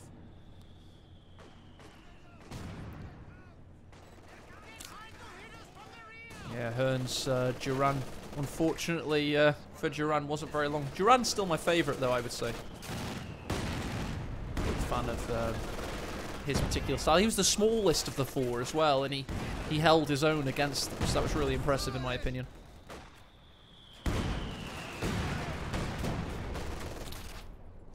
Moomis, Sex Wings. Unfortunately, we're never able to replicate his incredible auto match play in tournaments or King of the Hill, but he was always great to watch. He must be a doctor by now. I think that's what he was studying. Where's this Katusha at? Not ready for a barrage quite yet. It's out of the situation. What was that camera work? I don't know where that took me. Sorry, the Katusha's now firing. Here we go. And it's on the mortar's behind the silo. He's safe. You don't need to move, Mr. Mortar. Stay still. The Tyrannosaurus Rex can only see. Oh, see you when you move.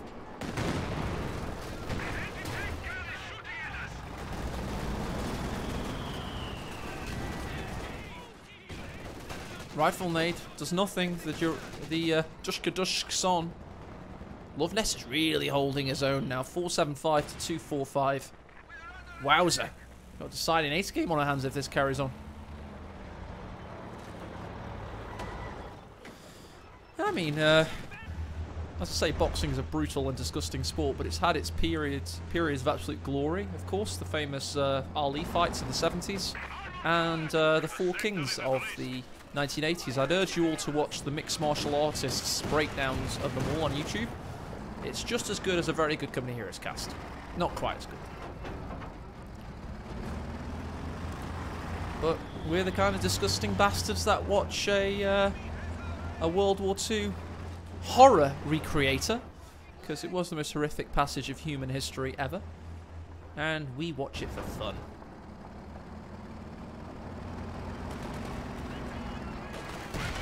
That'd be cool, baby. I love Baby's comments because it allows me to say baby at the end of me talking to him.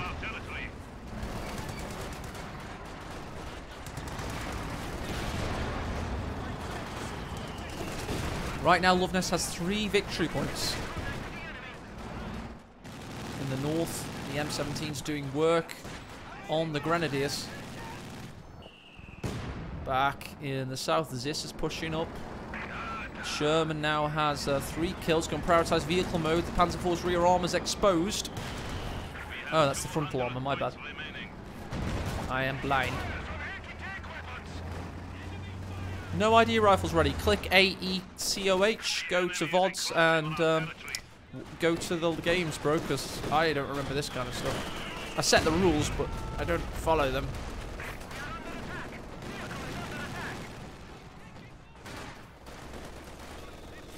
I fancy a kebab for dinner.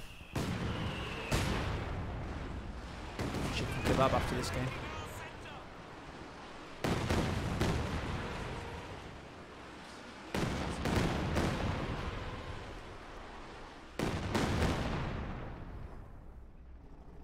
This is what we're here for, though, isn't it?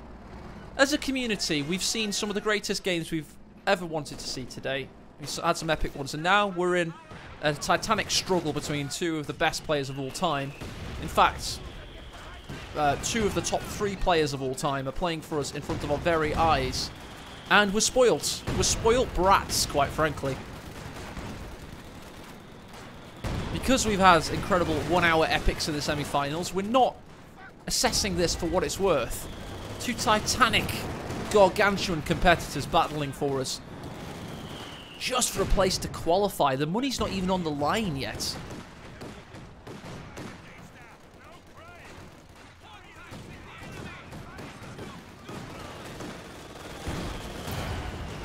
Two down. Zis making ground. Panzer IV whirs into action. Ace summoning his casting reserves for the final push. As the Katusha is surely ready to rock and roll once more. 28 in seconds and counting. Isildur's wrestle back control of the central victory point.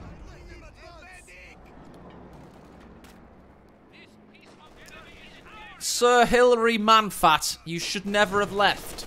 It's because of you that Luvnest is now losing. How do you explain yourself?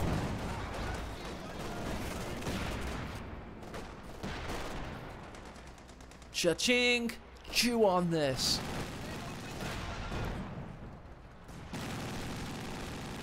M17's Vet 3 smashing these Grens. The mortar's just, one of the mortars just taken out. The other's still Vet 3 and firing from behind the silo. Is Luvnest waiting for something? What's he thinking here? He's got both packs back to healing. Gren's in position. Pioneer's just repaired the Panzer IV. He's got the other Panzer IV is retreating in tac map to nowhere. I don't know, HT boxing's pretty exciting at the moment. The heavyweight scene is pretty awesome. It's always been corrupt in a fake sport, where the poor are exploited by the rich and forced to fight one another. But the heavyweight scene's pretty exciting. Tyson Fury, Usyk, Joshua, Wilder, White. That's a pretty exciting scene. I don't think they're defensive at all. That last, some of the stuff's pretty... And the amount of rigging in boxing is disgusting. I watched a fight last night, Eddie Hearn's card. It was just rigged. The British guy won, and he shouldn't have won. The American guy should have won. It was pathetic. It's a fake sport. I have ran the tournament scene for this game with more, like, bloody, what's it called? Legitimacy than an actual professional sport of boxing is run. That's how rigged professional boxing is. And I rig these tournaments real good. Joking.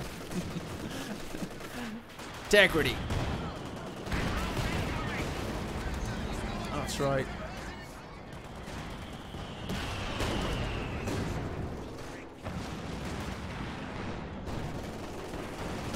Our opponents are seizing a sector. Alright, we actually have some action unfolding now. The M4C Sherman's getting hit by 2 packs, surely? Oh, not much damage done. Panzer IV, meanwhile, could get hit by the Zis gun. It's a barrage instead.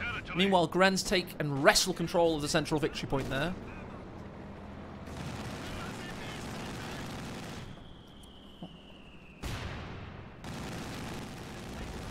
true, Steve. So many sports are rigged, mate. The worst rigging I've ever been part of in Company Heroes is Dev M and Aimstrong wanted to be on separate part of the brackets in GCS, but I publicly declared it, and I said, listen, these guys, they're not going to be very competitive if they play against each other, so I'm going to put them on different parts of the brackets. That was pretty bad. And every Isildur game in this qualifications of this tournament, I've asked, can we have more than a 10-minute break? Because I want a fair grand final. Every single one. It's still not stopping him. As the M4C cooks up. Big shots in from Luvnest there. But the rigging we do in Company Heroes is very, very small. Very small indeed. Asking for a little bit longer breaks in semi-finals, etc.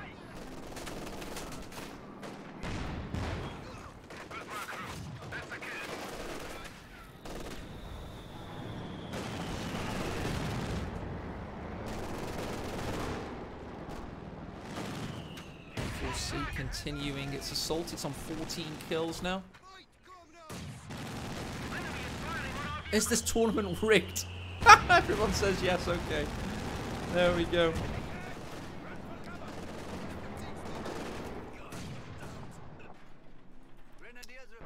Gren's just capping up the map. Luvnest on shift commands there. He's just winning this slowly but surely. Yeah, I know HT, but it's unfair because I only do it when Isildur's won 2-0 and the other guy's won 2-1. There's been more egregious stuff than that I've been part of. Nothing ever bad. To be honest, I publicly declared anything I've done wrong, I think.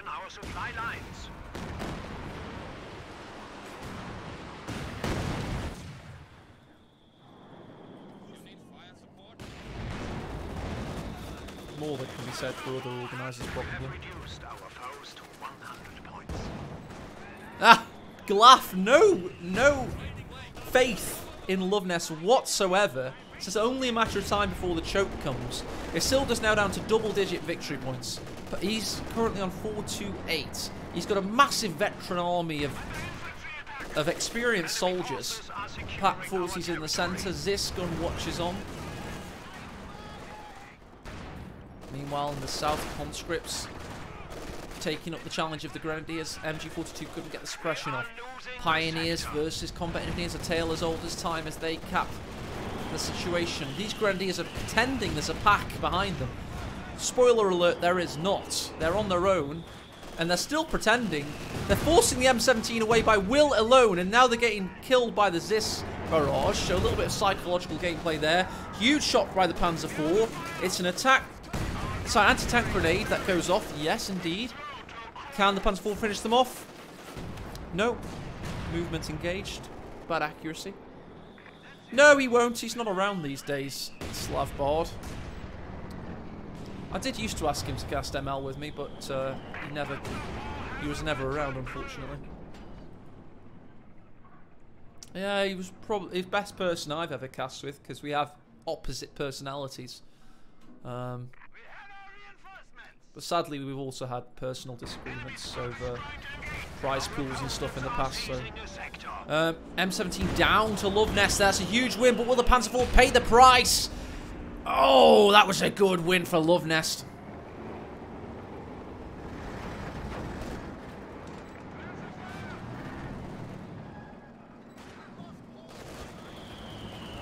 Couldn't get the kill. The M4C goes in to find the Panzer IV and can't do so. Meanwhile, Gren's looking to cap the central victory point, but 7-man cons, as ever, are ready to defend it. In the south, Panzer IV is looking for a flanking angle, it would seem, on the Katusha. We'll have to keep an eye on that, because that's spicy. Meanwhile, Panzerwerfer opens up with its first barrage, claiming 4 kills, allowing the Grenadier to continue the cap. There you go, he's over the line. What's this Panzer IV thinking? Is it going to go for it? It's currently... Isildur can see it, by the way. So surely the Katusha's pulled back. No, he was still available. It was just a massive overstep, it would seem. Central victory point, can it finally be capped? He needs to run away now. It can't. And it may die. One more bullet. And it's dead. That's one dead Gren.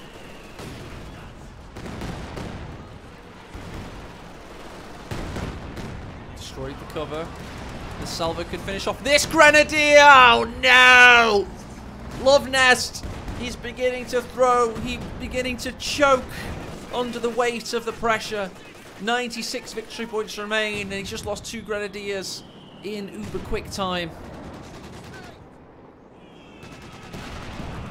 Oh, man. What are you doing, sunshine? 7 conscripts. Never thought I'd say that before. Keep the victory point for Isildur. Panzer IVs pincer them like an angry crab. Luvnest is actually capping the northern victory point and building a new sandbag. Conscripts could stop that happening! There you go. Pack 40s were ready though, that was a bit of a surprise. Could have taken him out there if they were more fortuitous. Fresh Grens on the field, Panzer IV forced away by the Ziskans. And finally Luvnest may actually whittle down Isildur's victory point haul. The Panzerwerf's firing on this Dushka. What a good target. Did you see the machine gun? It kind of like threw itself over here. I think we can find it maybe. No. Oof. Verve me, daddy.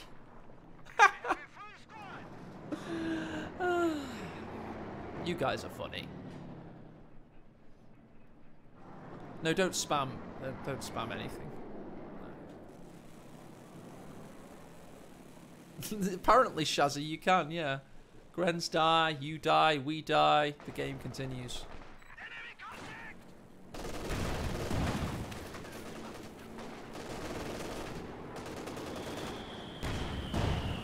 M4C a mistake. Well, how many kills has it got? Yep, mistake.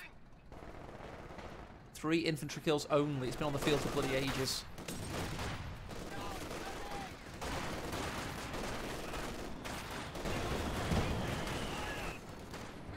Luvnest now beating down those victory points. Katusha firing. Where's it gonna land? Here it is. It's on this victory point. Oh, it's a new one. Okay.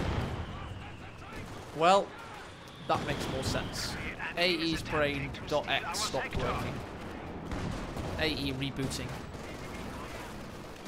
M4C is facing the wrong way. That's not how you fight, M4C. What are you doing? Isildur's tired now. He's frustrated he's not at his dinner reservation or whatever it was. Gosh, this is a battle, isn't it? 34 minutes of unending, unenviable action.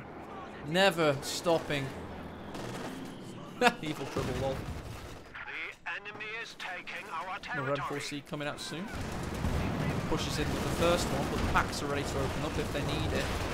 Surely there's some abilities that are going to come out at some point. 92 pop cap for Luvnest, yet he's still not able to beat down these victory points with as much force as you'd think.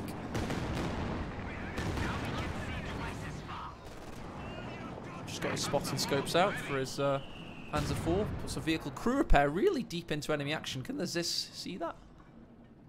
Probably not, obviously. I mean, obviously not. But he could actually fire on him if he wanted to.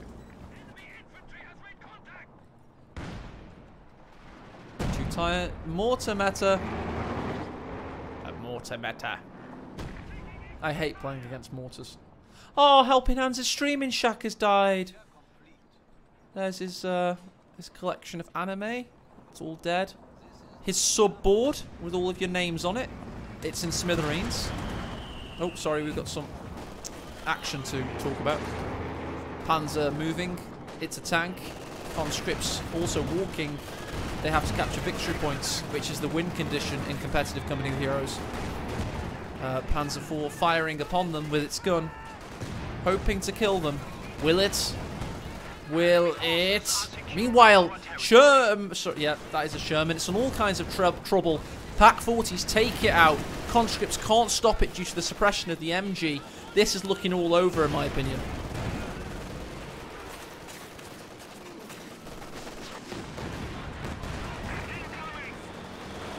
Katusha firing, but the silo protects. Silos needed. Silo destroyed. Yeah, the mortar's now exposed to the Katusha rounds, and it eats some big shots and is destroyed. You coward! Get back on that weapon. Your granatwerfing skills are still needed. Get from underneath that tank. Come back here, young man. This war's not over. Yellow belly. Panzerwerfing. Keeping the central victory point under control. Double Zis pushing in. Sherman ready. Conscripts ready also. 51 victory points remain. Pack 40s ready and waiting.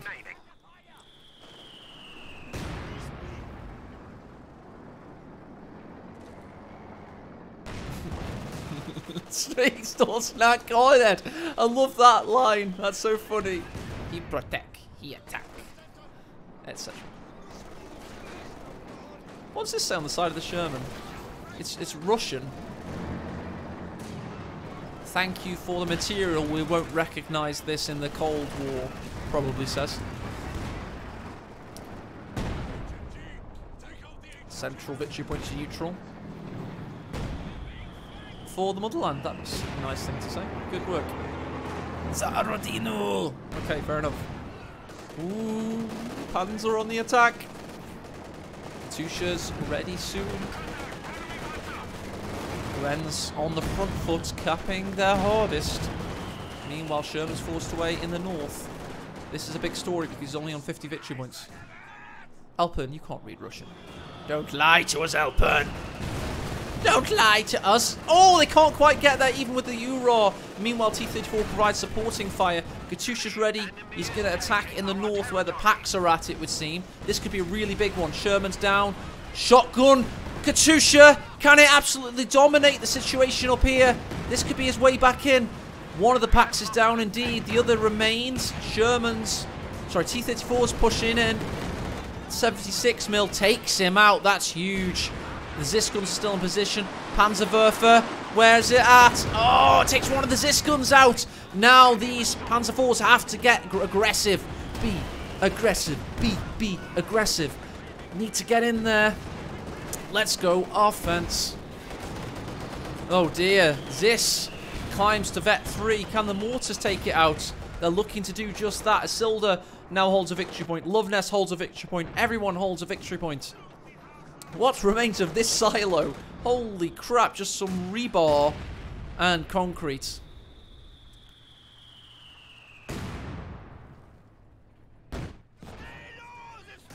Ha! Alpern, I like the bees.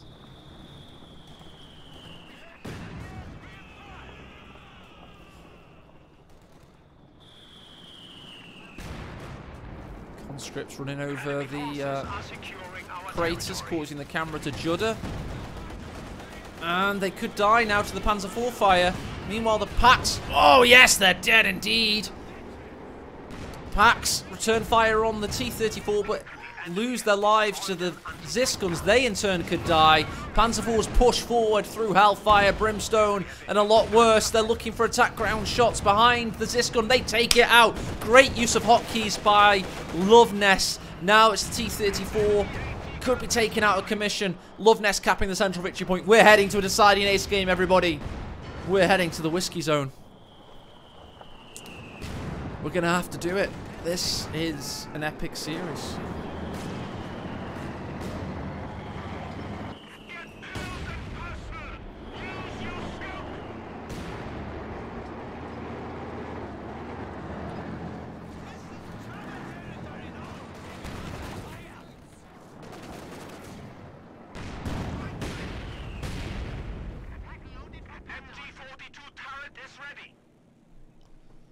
I've run out of times 2 nearly. Waiting for another attack, is he?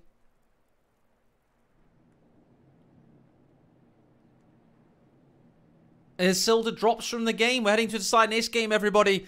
Let's go.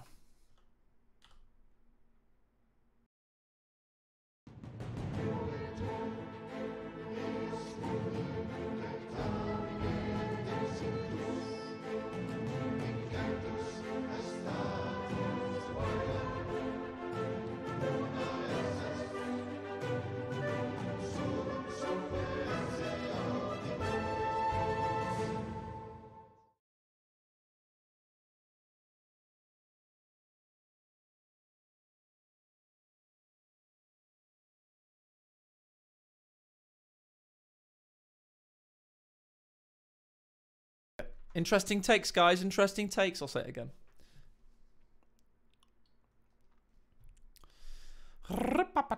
Shut up, Aloja.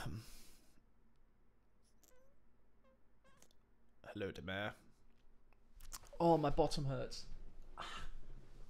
This is a very, very expensive gaming chair. And it hurts to sit on after 5 or 6 hours. Has it really been 5 hours of casting? No, we just nerfed the 120mm, dude. We nerfed it. Because if that wasn't the most popular command, defensive would be. So yeah.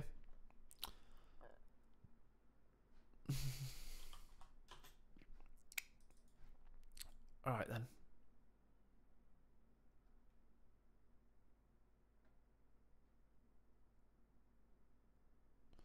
Thanks to everyone that's followed and subbed during this stream. Much appreciated. It's even better to become a Patreon of the Master League because that pays for more of these activities. And this third game has started. I'm just going to very quickly make the most epic game of the year available. Let me take a really cool screenshot from it as well, actually. I'll show you guys how YouTube works. What you do is you find a moment there's been a huge period of... There we go. I had a Stug. I swear there was a Stug moment versus... Everyone loves Stugs. There was a cinematic with a Stug. I swear to God, somewhere. I look for the black lines, and then that's my print screen. You just have to watch this game, basically. It was absolutely brilliant. Genuinely was. Oh, that might be it. No, that's just fighting to the death. That's pretty cool, though, that one. I liked that one. That was good.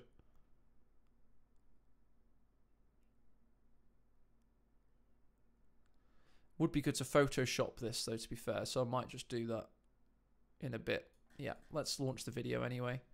So you go to monetization. You go to on. You go to next. You have to press none of the above. You have to press submit. And then you go to on again. I don't know what I did wrong there. Yeah, submit. That's great. Non-skippable video I had to turn off because they're absolutely awful. I only have skippable ones on. Probably limits me like by $100 or something a year. Go to this. Okay, they're playing now, apparently. Like, they're ready. They're not started yet. That's good. So that's working. Go to YouTube Studio.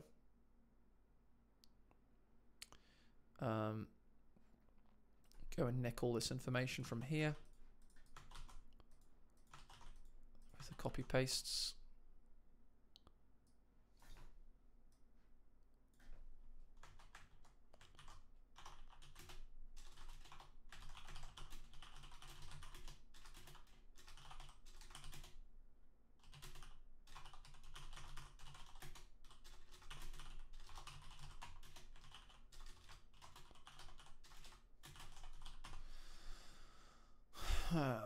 Epic KO2 tourney game with an unbelievable ending. A must-watch. Inca Una versus... What was his name? Luvnest. I'll put that a bit further up. Put that there.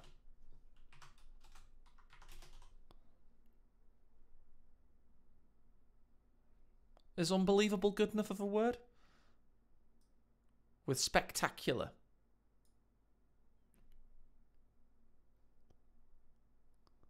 Oh, thank you, dude. Yeah, that was better. Yeah, we'll go with that. That was pretty good to me. Surprising ending. No, unbelievable's cool. We want the clickbaits. Clickbaits for days, bro. Got 5 minutes till the next game starts, by the way. Don't worry. But if you want an absolute treat, go and watch this one instead. It was really good. Then we have to say it's not for kids. I don't know what that's about. I don't know why we have to do that. Probably gonna try and get that game from the print screen. I mean, Is it this? There's a black line there. What's that one? Such a fucking good game this was. So surprising.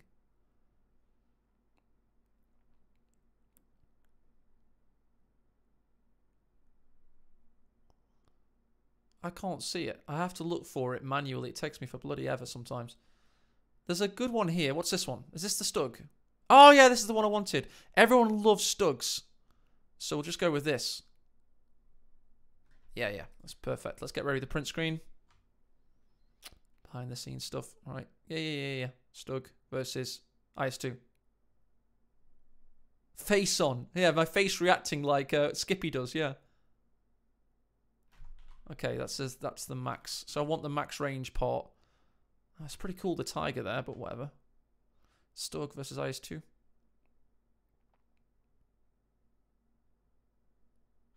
I'll do. Right, I got what I needed. Photoshop.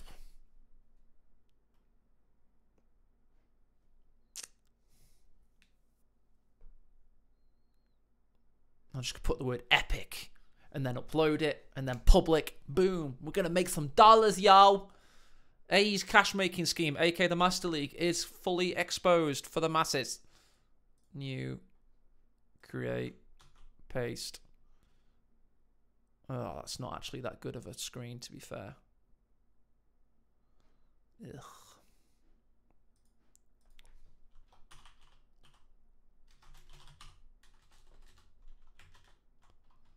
That's pretty cool. We'll make it work.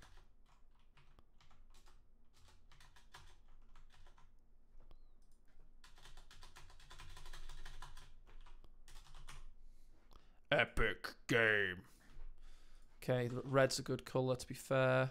Let's make it a little bit more vibrant. Add some drop shadow to that motherfucker. Drop shadow.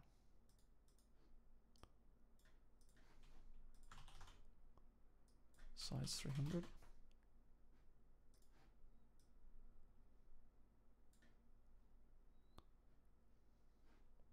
That'll do. It's a little bit lazy, but whatever. I'm past the point of caring.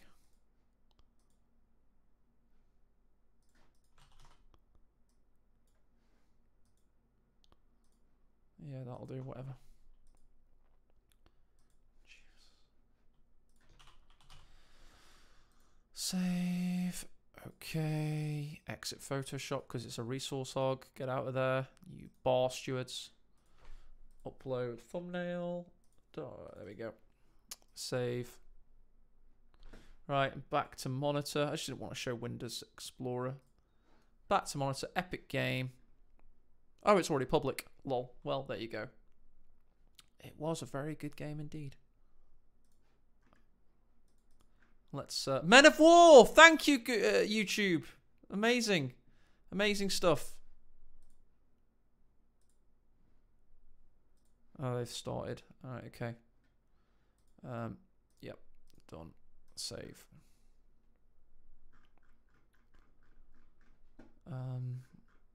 How on earth do you bloody put it in the right game category? There we go. Company of Heroes. Save. Boom. Jobs are good in there. Yeah, that'll do. Whatever. Okay, let's load up the Ace game now. There's nothing more to do than to do that. Okay. I've been doing this shit for too long.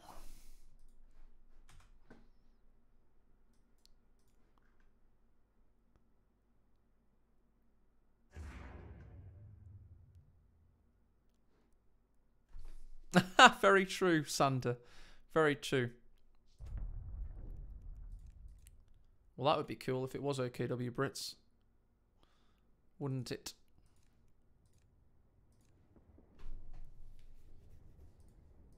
Oh, it's viewable now. Perfect. On Crossroads. Who decided it would be on Crossroads?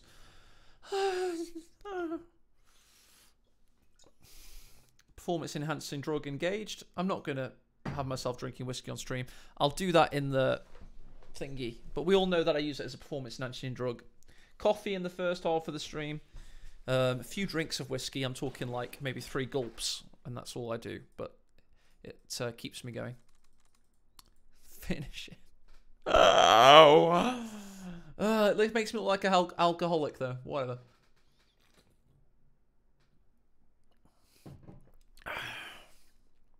Come on, then, lads.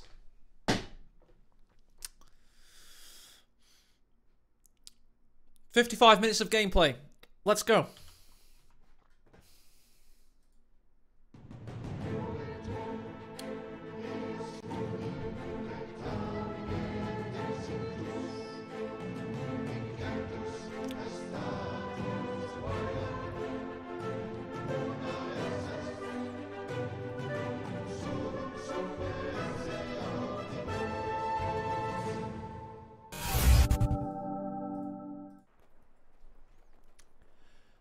Hello everybody and welcome to Company of Heroes, everyone's favourite computer game. Brand new for 2013. All the kids are playing it. Kids such as Isildur, playing as the Soviets, one of the hot new factions available now. Or Luvnest, one of those young prospects that could be an esports superstar. What a cool game. We're all really cool people. And we're watching the third game in this series. They're one each. It's a best of 3. The winner gets to qualify for the rights to challenge for the World Championships in 2022. And, yeah, this is what we do, ladies and gents. This is what we do. The map is Crossroads. Let's see if it's the right version.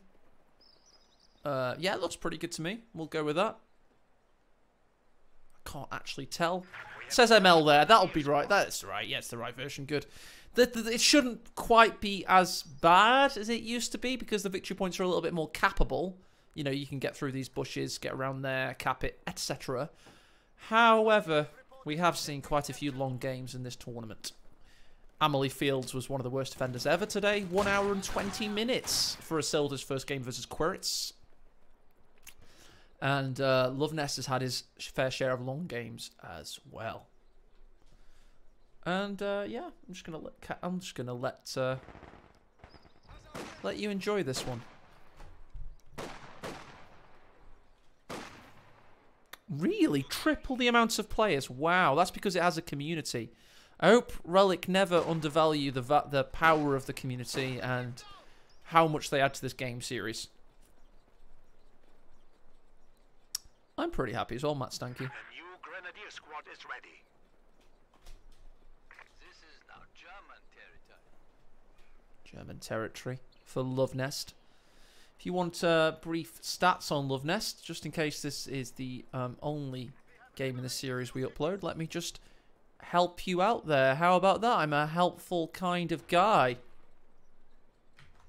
And here you go. These are their player cards. You can see that they both have some of the highest rankings in Company of Heroes history. Isildur's known as the greatest player of all time.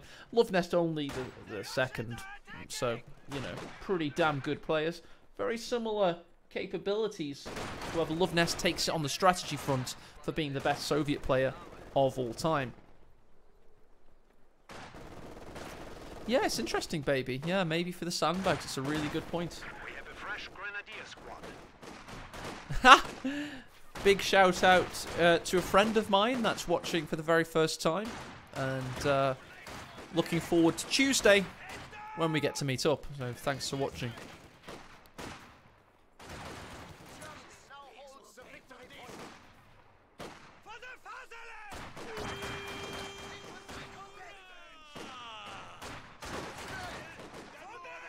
Bloody tiring this stuff, guys, and I know I'm in for an hour-long cast here. I hope you appreciate this service, the players, the patrons, the referees, and myself. The entertainment we're creating, because it's times like these after some long-ass games today. The games aren't usually this long, but we've had an interesting spectacle of very defensive players facing off one another. Inca Uno was the only offensive player of the 4 that played in the semi-finals. Him, Luvnest, Quirits, and Isildur are all defensively minded. Access to superior arms and soldiers. Our lines of supply So yeah, we've had a long one today. 20 minutes past 7. Usually we finish for 6 o'clock at the latest.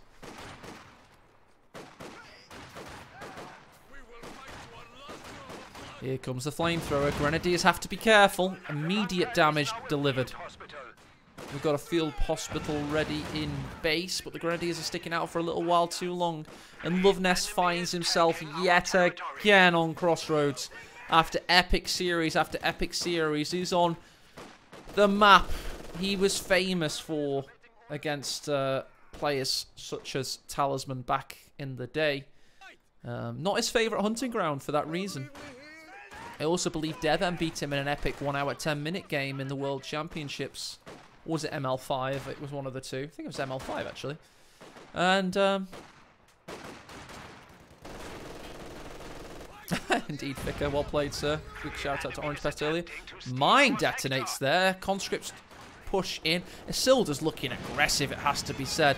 Luvnest has to match this like for like because Isildur's picked up the pace here. We're seeing some really hot micro and aggression from the Englishmen. Playing as the Russians, who did the donkey work of World War II of actually beating the Germans. So everyone thank the Russians. Not been the biggest friends of the West since 1945, and revisionist history has kind of dictated that the Americans actually beat the Germans in World War II, but it was indeed the Russians. So big thanks for your sacrifice. Such a shame. Politically these days, the West and Russia are geopolitical enemies. Legendary Viking Ollie. Very funny. Hey, now we won the World War II. Etc. Combat engineers and grenadiers. Who will win this confrontation? It certainly won't be Cecil. Cecil's dead. Jeremy also. How about Humphrey and Percy? No, they run away like cowards. Grenadiers über alles. 222 out. Don't tell mum and dad. Back in base. We're looking for a tank over battalion. Yes, it's there. It's there. Oh.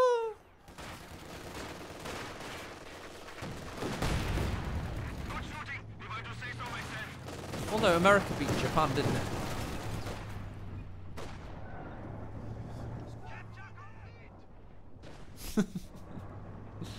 Thick a lot. Charles de Gaulle's tank rush was cool. That's all I'll say. That was the good bit. Kind of made a presidency out of it, actually. With that one tank rush. 2-man turrets and all that. Charbies.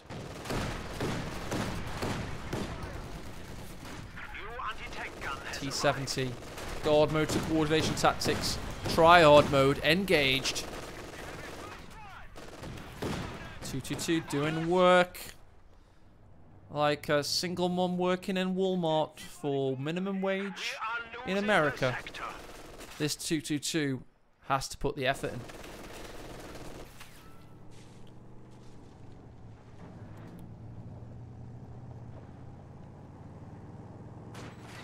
Christmas is cancelled. 222 rolls over it.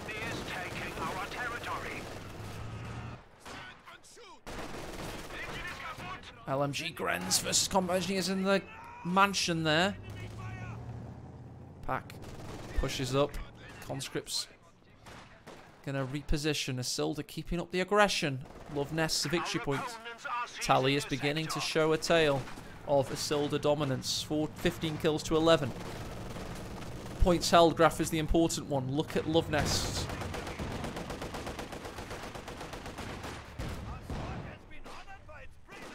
Rifle nade. Late, but late and dodged. T-70. What's it doing? God, what are they doing? DPs are teching before they even get on the field. This is Isildur's game to lose. I'm saying it now. Luvnest should be tireder. He's older. I think he's 30 this year, if not 30 already. Mines planted. MG second one on the field. He's got a minesweeper already though. 30 is the new 20 indeed on the dating scene, Durandals, but I'm not so sure in the competitive gaming scene. You have certain qualities as a 20-year-old you do not possess at a 30-year-old. Superior eyesight and superior twitch reflexes, and it helps a lot in competitive gaming. The enemy has broken our supply lines.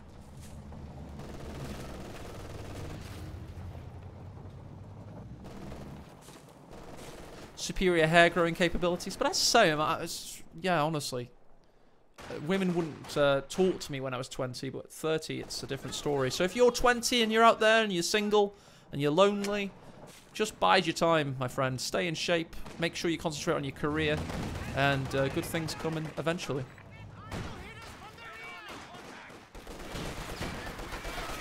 Truer words have never been spoken.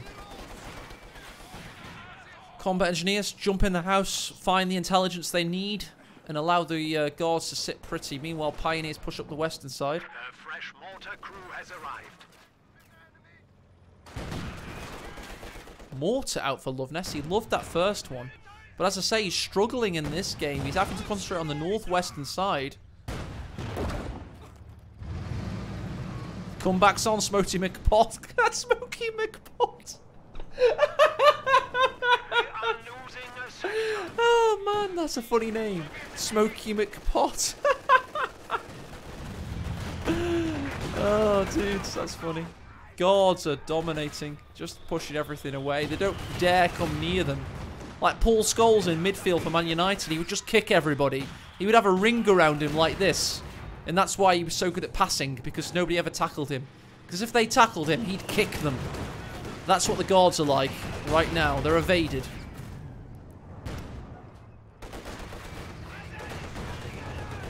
Mine there.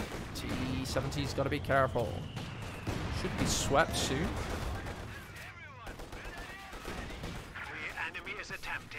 Dasmack is justifying his 4v4 existence through the medium of pro players. Friends watch on as the combat engineers burn their faces off.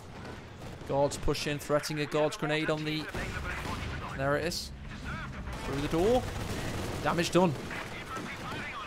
222 doing its own damage there.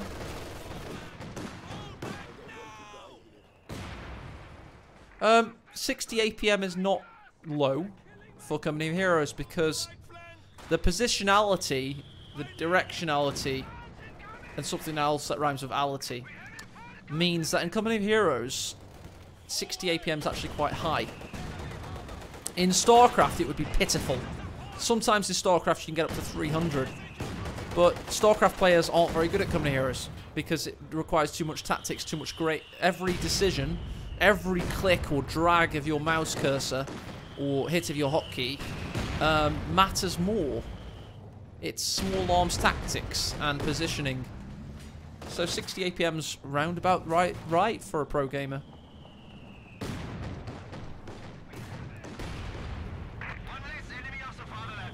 Destroys the mine, having seen it. Luvnest positioning himself to take the central victory point in this arduous struggle. Specially outfitted Panzer IV command tanks are now available.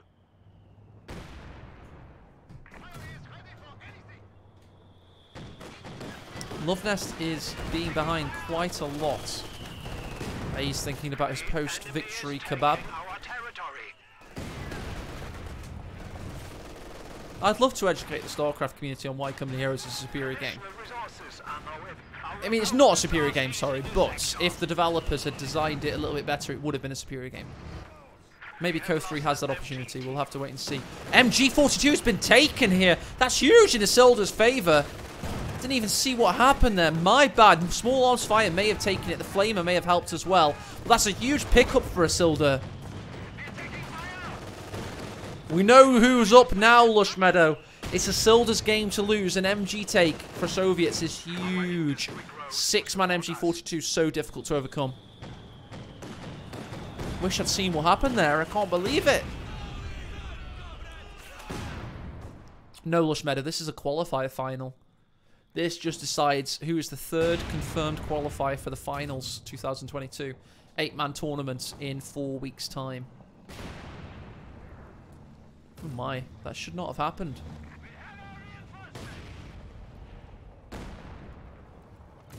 Thanks, Sander. Cheers, mate. Thanks for noticing that for me. You're my co-caster. Well, Luvnest has lost worst in the past. But he's also managed to take the central victory point recently.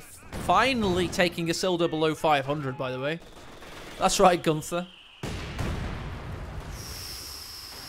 Ooh, that's going to need some repairs on that roof.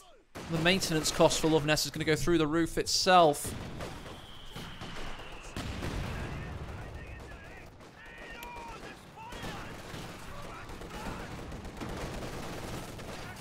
Two looking for an angle. Rifle nade missed. T70 versus Grenz. GCS2. GCS2.org. Same system as that, bro. Go check it out on the website we made like 4 years ago. It's using the same system again.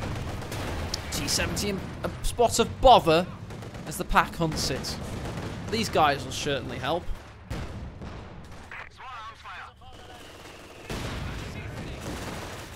I pay for that website every year. €10.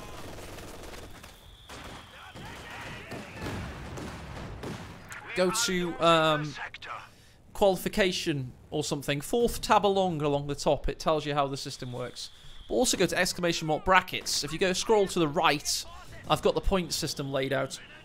Basically, top 4 winners of the tournaments qualify automatically, and the rest of the guys are on points. And the substitutes and the 8th qualifier will be decided by Patreon backers voting. So ensure you become a Patreon of this Master League, which embodies all of the competitive activity of the 1v1 scene in Coming Heroes. I always talk about it in interviews, something witty. I'm a chartered management accountant, meaning I work in industry. But it shows good organisation skills and a little bit more interesting than I sometimes play golf, and on Mondays I play 5-a-side football. You know, it's a little bit more interesting than that, so I do talk about it in interviews. And I urge you guys, if you've got a hobby, make it interesting, and talk about it. Girls like it if you can talk about the positives of your hobby, and employers like it as well. Nobody likes a one-dimensional person. You can't extract maximum worth out of them.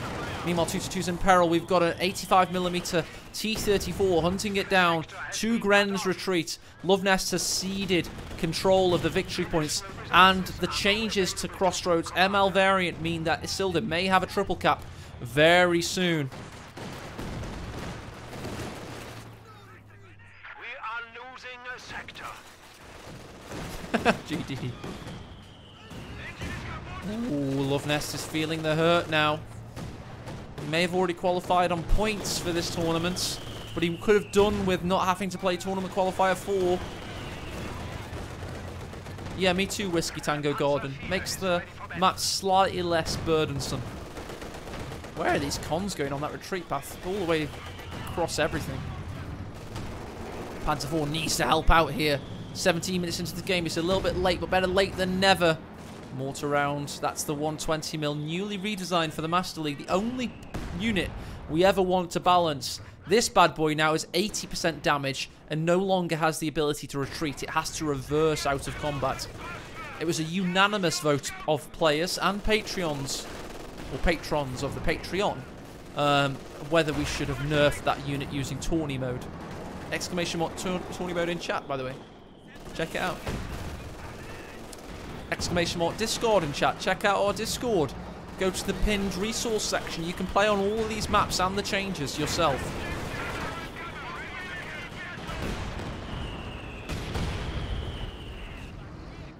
Yeah, we used to ban units in tournaments. Now we just... well, we balanced this one. It was easier. Nobody wanted to see a unit completely removed. You can see there, it still does work, but it no longer wipes every time. That's the idea. It's already up to 7 kills. Veterancy 2, though, clearly still powerful, but for 340 manpower, what would you expect? The mortar team has been killed. He's taking out the mortar, actually. Luvnest is pessimistic.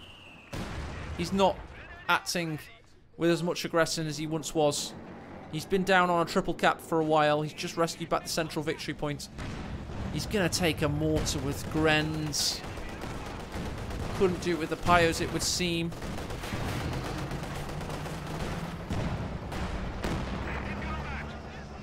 T-34 with a fadeaway shot. T-70's up to 11 kills. He's just been chilling. Desecrating graves as a war crime from the Panzer IV. Meanwhile, back in base, he's got a lot of reinforcing to do. Fuel count's not quite what he wants it to be. Isildur, meanwhile, is cooking on gas. 115 in the tank. He'll have his third tank on the field very soon. A Stug would be good, Miku. I've got to agree with you there. Got to rely on the rest of Tier 3 to give him a well-rounded army, it would seem, because he's not in a decisive position here. Conscripts. Oh, I really need that shot to be right on the money there. What's happening? Why is he firing there? Es schneit mir das Luvnest Wehrleit VP schneller als Izzy. Hopefully that was well translated. Wo ist mein Handy?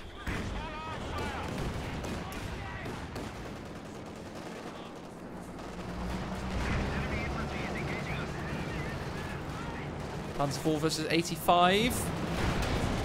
Oh, more targets engaged. Needs to get out there. Pat's going to save the day, though, I believe. There it is. That's going to help.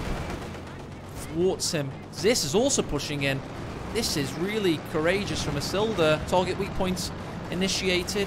T-34-85 in a spot of bother. Meanwhile, Luvnest rescues the north. Finally. Panzer IV was able to evade multiple shots there.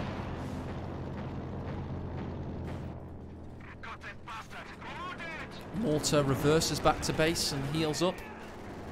Where's the next fuel investment going to come? Is it going to be another 85 for Izzy? Most likely. Luvnest has not been able to venture south into these territories for a long time. I've not even seen him here for a while. Ich hab echt das Gefühl, die Hälfte von allen Spielen ist Deutsch. Don't know how I did that. I don't know what the hell I'm saying.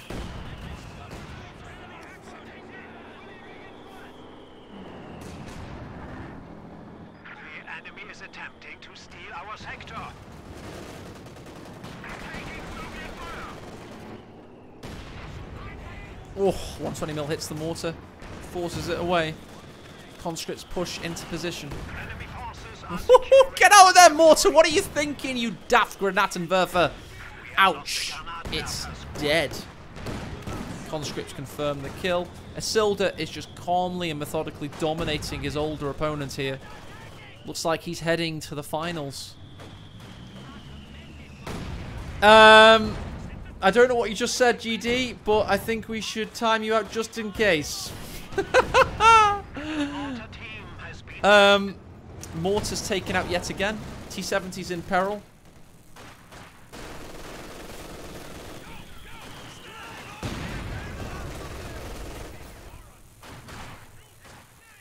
That escalated quickly. It's all fun and games until somebody oversteps the mark. Double your efforts. You're down to 200 points. What was that camera? I did a flick on aecohmatt. It's never the game's fault, by the way, guys. It's always your fault. Misclicks are real. Okay, you may ban him. Or one-time out him. If it was a Southpaw quote. We'll accept that. We are losing a sector. It looked dodgy, though. It looked very dodgy. Oh, dear. Oh. This mortar needs to survive. Get out of there, Mr. Mortar. Messer. Schnell.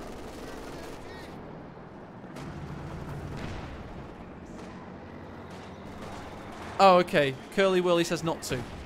We all listen to Mr. Curly Whirly. Luvnest is battling back. I'm not even casting it. I'm a rubbish caster, clearly. He's battling back. He's gaining back control. He may only have 160 victory points, though, so he really has to be quick about it. This triple cap, by the way, from the changed map version, really did come into effect. So paging Mr. White Flash. We done it, bro. Because that showed you that even without 5 victory points, it was possible to drain someone's mana.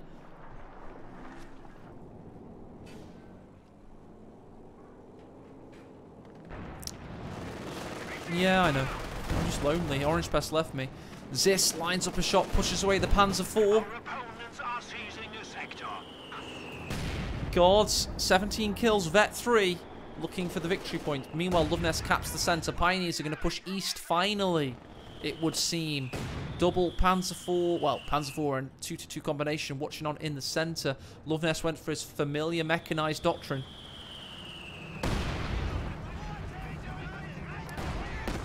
Grenadiers forced away. MG sets up in the north, watching over the victory point. He needs to do that. He's going to watch over it here as well.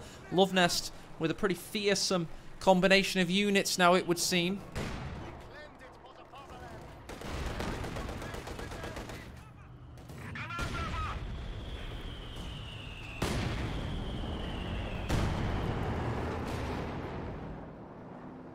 Even with damage reduction, that just shows you how OP it is an auto match, I guess. It's 20% less damage. It can't retreat now. Still damn powerful. I'd say we balanced it though. It's still 340 manpower. This commander's just really bloody good. Oh, he needs to act on this conscript. Can't afford for it to be taken again. Meanwhile, in the north, T-34 is pushing and bullying the MG. Conscripts are capping. Oh, 120 mil eviscerating everything before it. Panzer IV unfortunately hits the wall there. Is Luvnest hitting the wall here?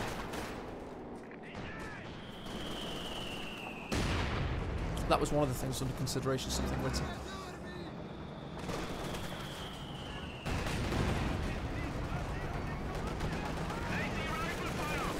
Panzer IVs versus the Guards. Need to do more work than that. This Grenadier needs to do more work as well. He's under pressure from the MG42 that was stolen early doors. Neutralization with 145 victory points remaining.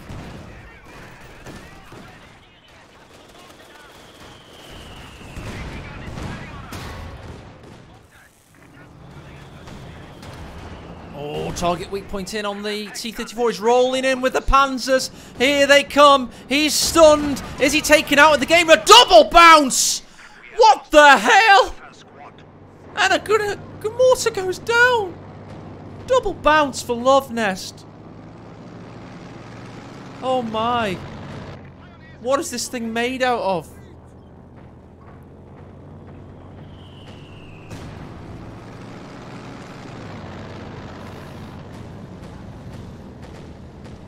I know, right? RNG's even helping Isildur.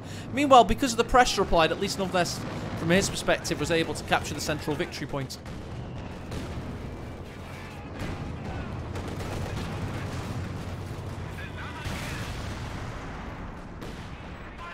More target taken out of commission. No more spotting there. Grenadiers dying where they lie for the Reich.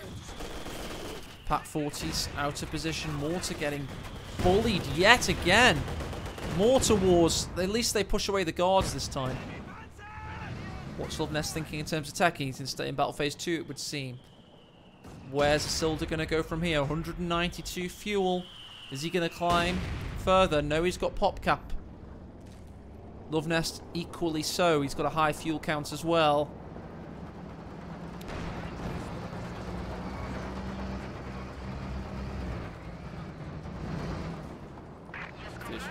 Looking to go north again. This time he's got support. This Panzer IV could be in a spot of bother. Can Luvnest counterattack? We've got Pax pushing in. Oh my. Incendiary rounds engaged. Meanwhile in the centre, it looks like he'll be able to hold that. Oh, and Panzer gets a good shot on the conscripts. Isildur smells a rat and he reverses away. Good game so far. 145 victory points still remaining. At 30 minutes we're going to have a poll and a break of urination. So get ready for that, lads. It's going to be exciting. Our territory is falling into enemy hands.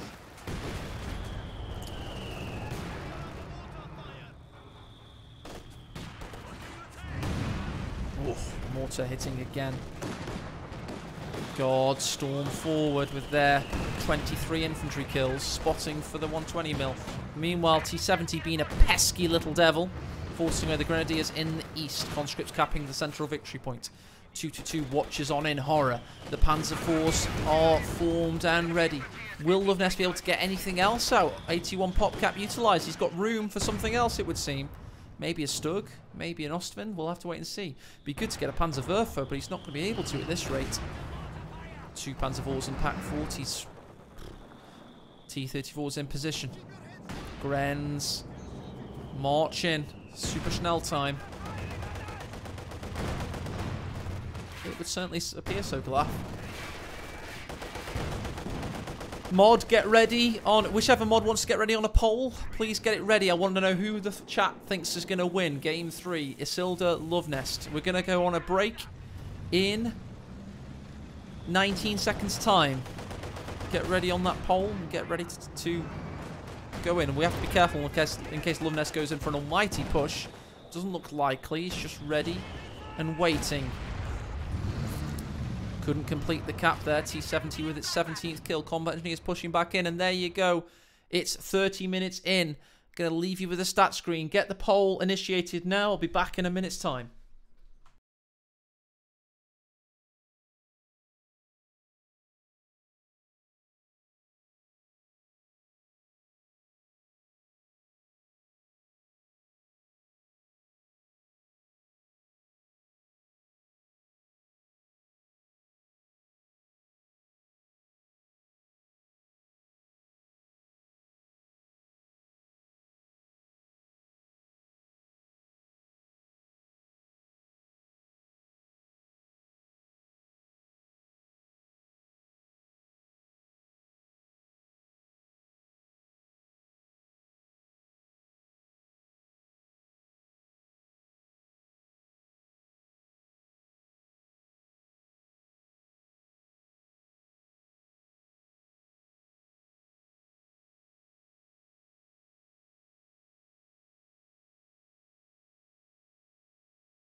Right then, let's check out the rest of these stats. Damn, there's a lot of stats.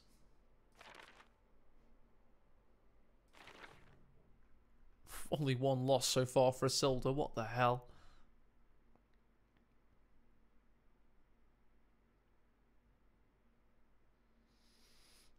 On the graphs, you can see the army values getting steadily higher. We're looking for some big push-ins at some point in time. But the bigger story, of course, is that Luvnest only has 139 victory points remaining. Okay, the poll should be over in a second. I'll just wait for that to happen. Well, it'll appear on screen. Let's go back live. T-34 looking for an angle. Panzer IV Vet 2 can see it now. But another mortar taken out of commission yet again. Oh, Combat Engineer's hurt there. Could do with finishing the job. Can't quite do so because the guards are in position. That mortar just peppering the battlefield with spray yet again. Brave infantry dying. That looks like a pioneer. No, I don't know what it was actually. Something died. Maybe the mortar finally ran off from the map, perhaps. Isildur looking dominant. Luvnest pushed back. Nest has the fuel. He needs to get a third vehicle out, most likely. And 61% of people say Isildur. 40 people voted. That's a high vote count. Water under pressure from afar. T-34-85 putting him under that pressure. Alright, Pioneers pushing back in. Guards with 26 kills. Punishing them. And here comes the triple cap. Luvnest, what is he thinking here? He's reinforcing everything in base. Okay, he's finished. Right, manpower next. Get a tank out. Is he going to hold back and then get a third tank perhaps and then push in. What's he thinking? How does he get back into this? How does he win this? All that experience, all those illustrious tourney wins, they matter not when you're under such ferocious fire. Pat 40's focus on the T-34, but they miss. They miss wildly. We are in a dangerous situation. 100 points remaining. Dangerous situation, 100 points remain. T-70 watches on. Port Vale, Adafera. That's bad. Yep, that's not going to happen. Panzer IV's going to have to get in there.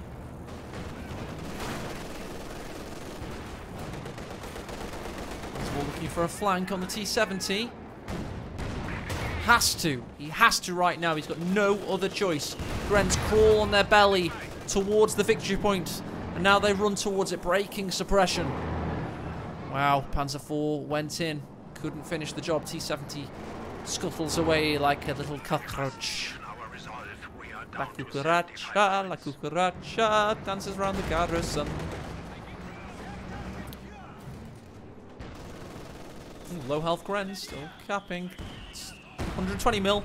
Doesn't like that. Doesn't like that at all. Luvnest, no! No, Luvnest!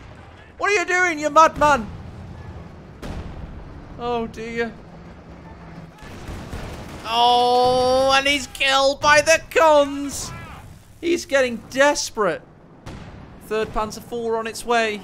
He has to strike back like the Empire, because the rebels are getting too feisty here. Get some attacks out, Luvnest. Come back. Is on. 3 Panzer IVs. Let's go. Panzer IV is ready for battle. Our opponents are seizing a sector. Right then. Panzer IV rushes in. Blitzkrieg mode engaged, but the T-34 has its flank. Where's the rest of it? It's nowhere to be seen. Mark target taken out of commission. Luvnest mistimed the push horrifically, and he's out of the game. Oh dear, oh dear. Oh dear. Oh no, Luvnest, he misfired. Oh, there we go. And our third qualifier is Isildur. Well done to the English gentleman. Congrats.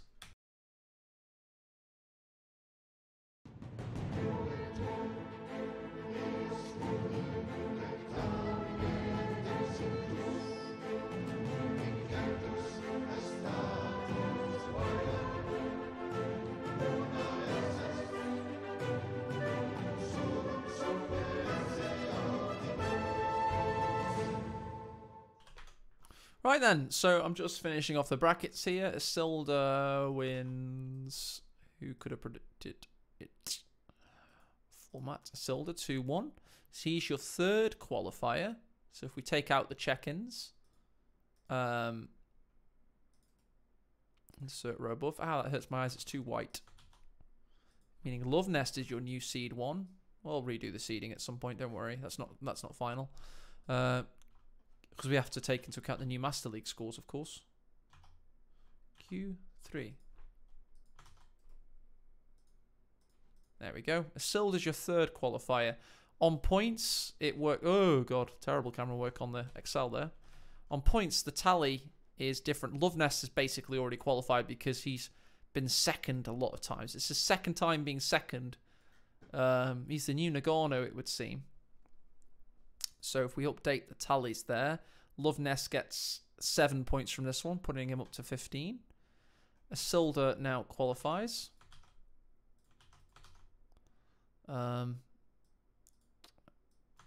sure we'll work out who comes in the rest of these positions. Next, Inca Una beat Quiritz 2-0, it would seem. So Inca Una claims third place with 4 points, putting him on 7 points total.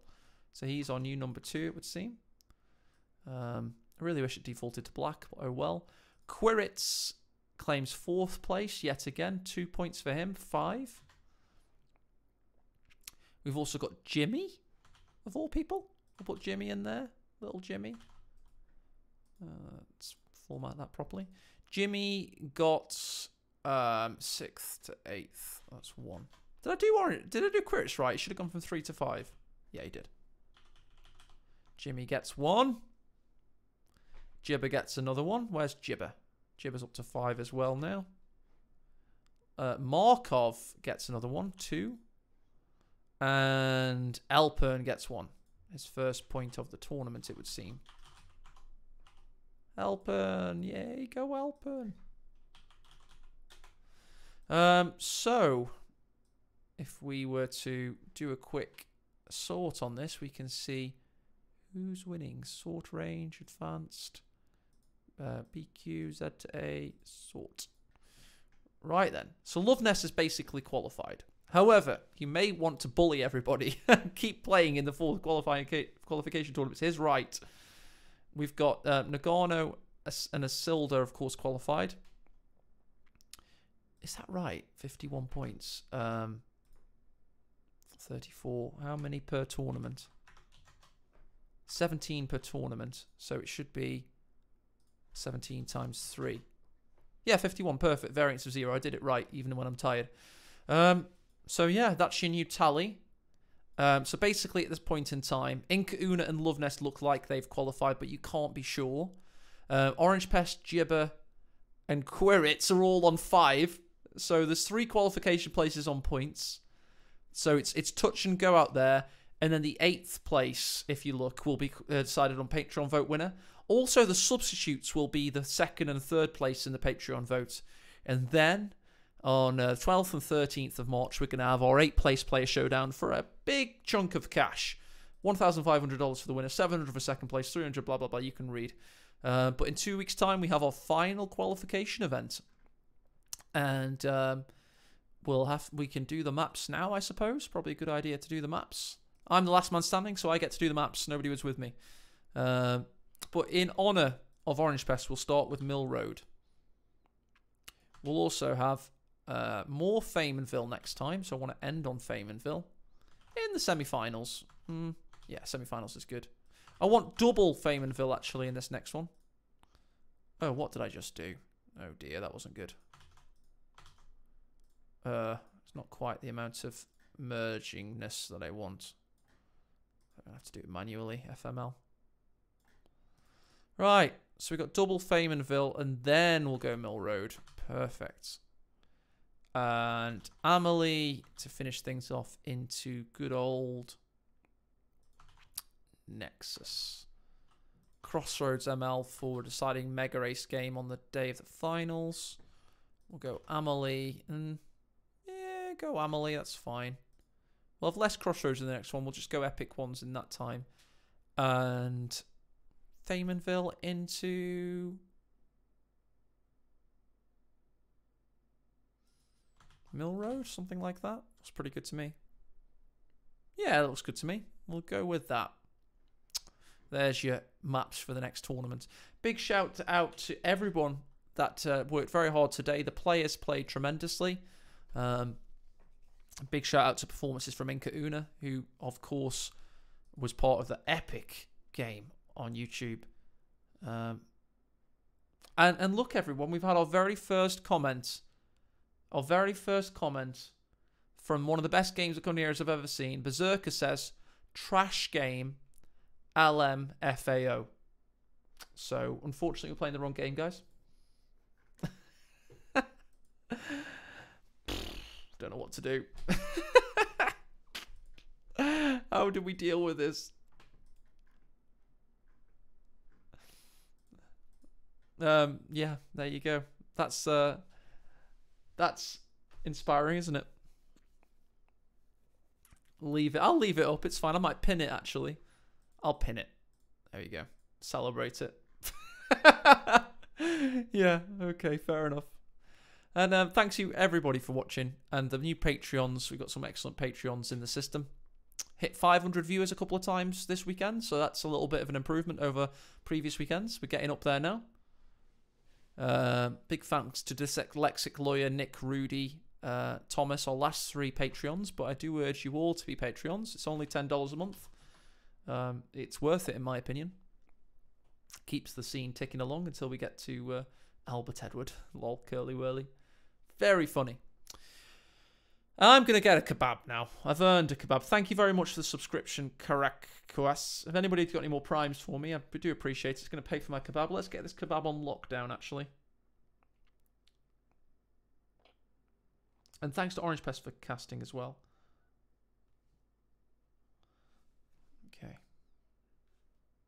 Oh, no network available. Shit. I really need to do flight mode and then unflight mode it.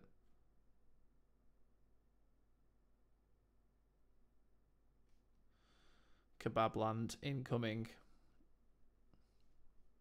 Depends which kebab you have. I have chicken and vegetable. Makes up for my mostly vegetarian diet. Alright guys, thank you so much for watching. Hope you have a great rest of your weekends. Cheers. I'm going to raid somebody now. We are going to have to act if we want to live in a different world.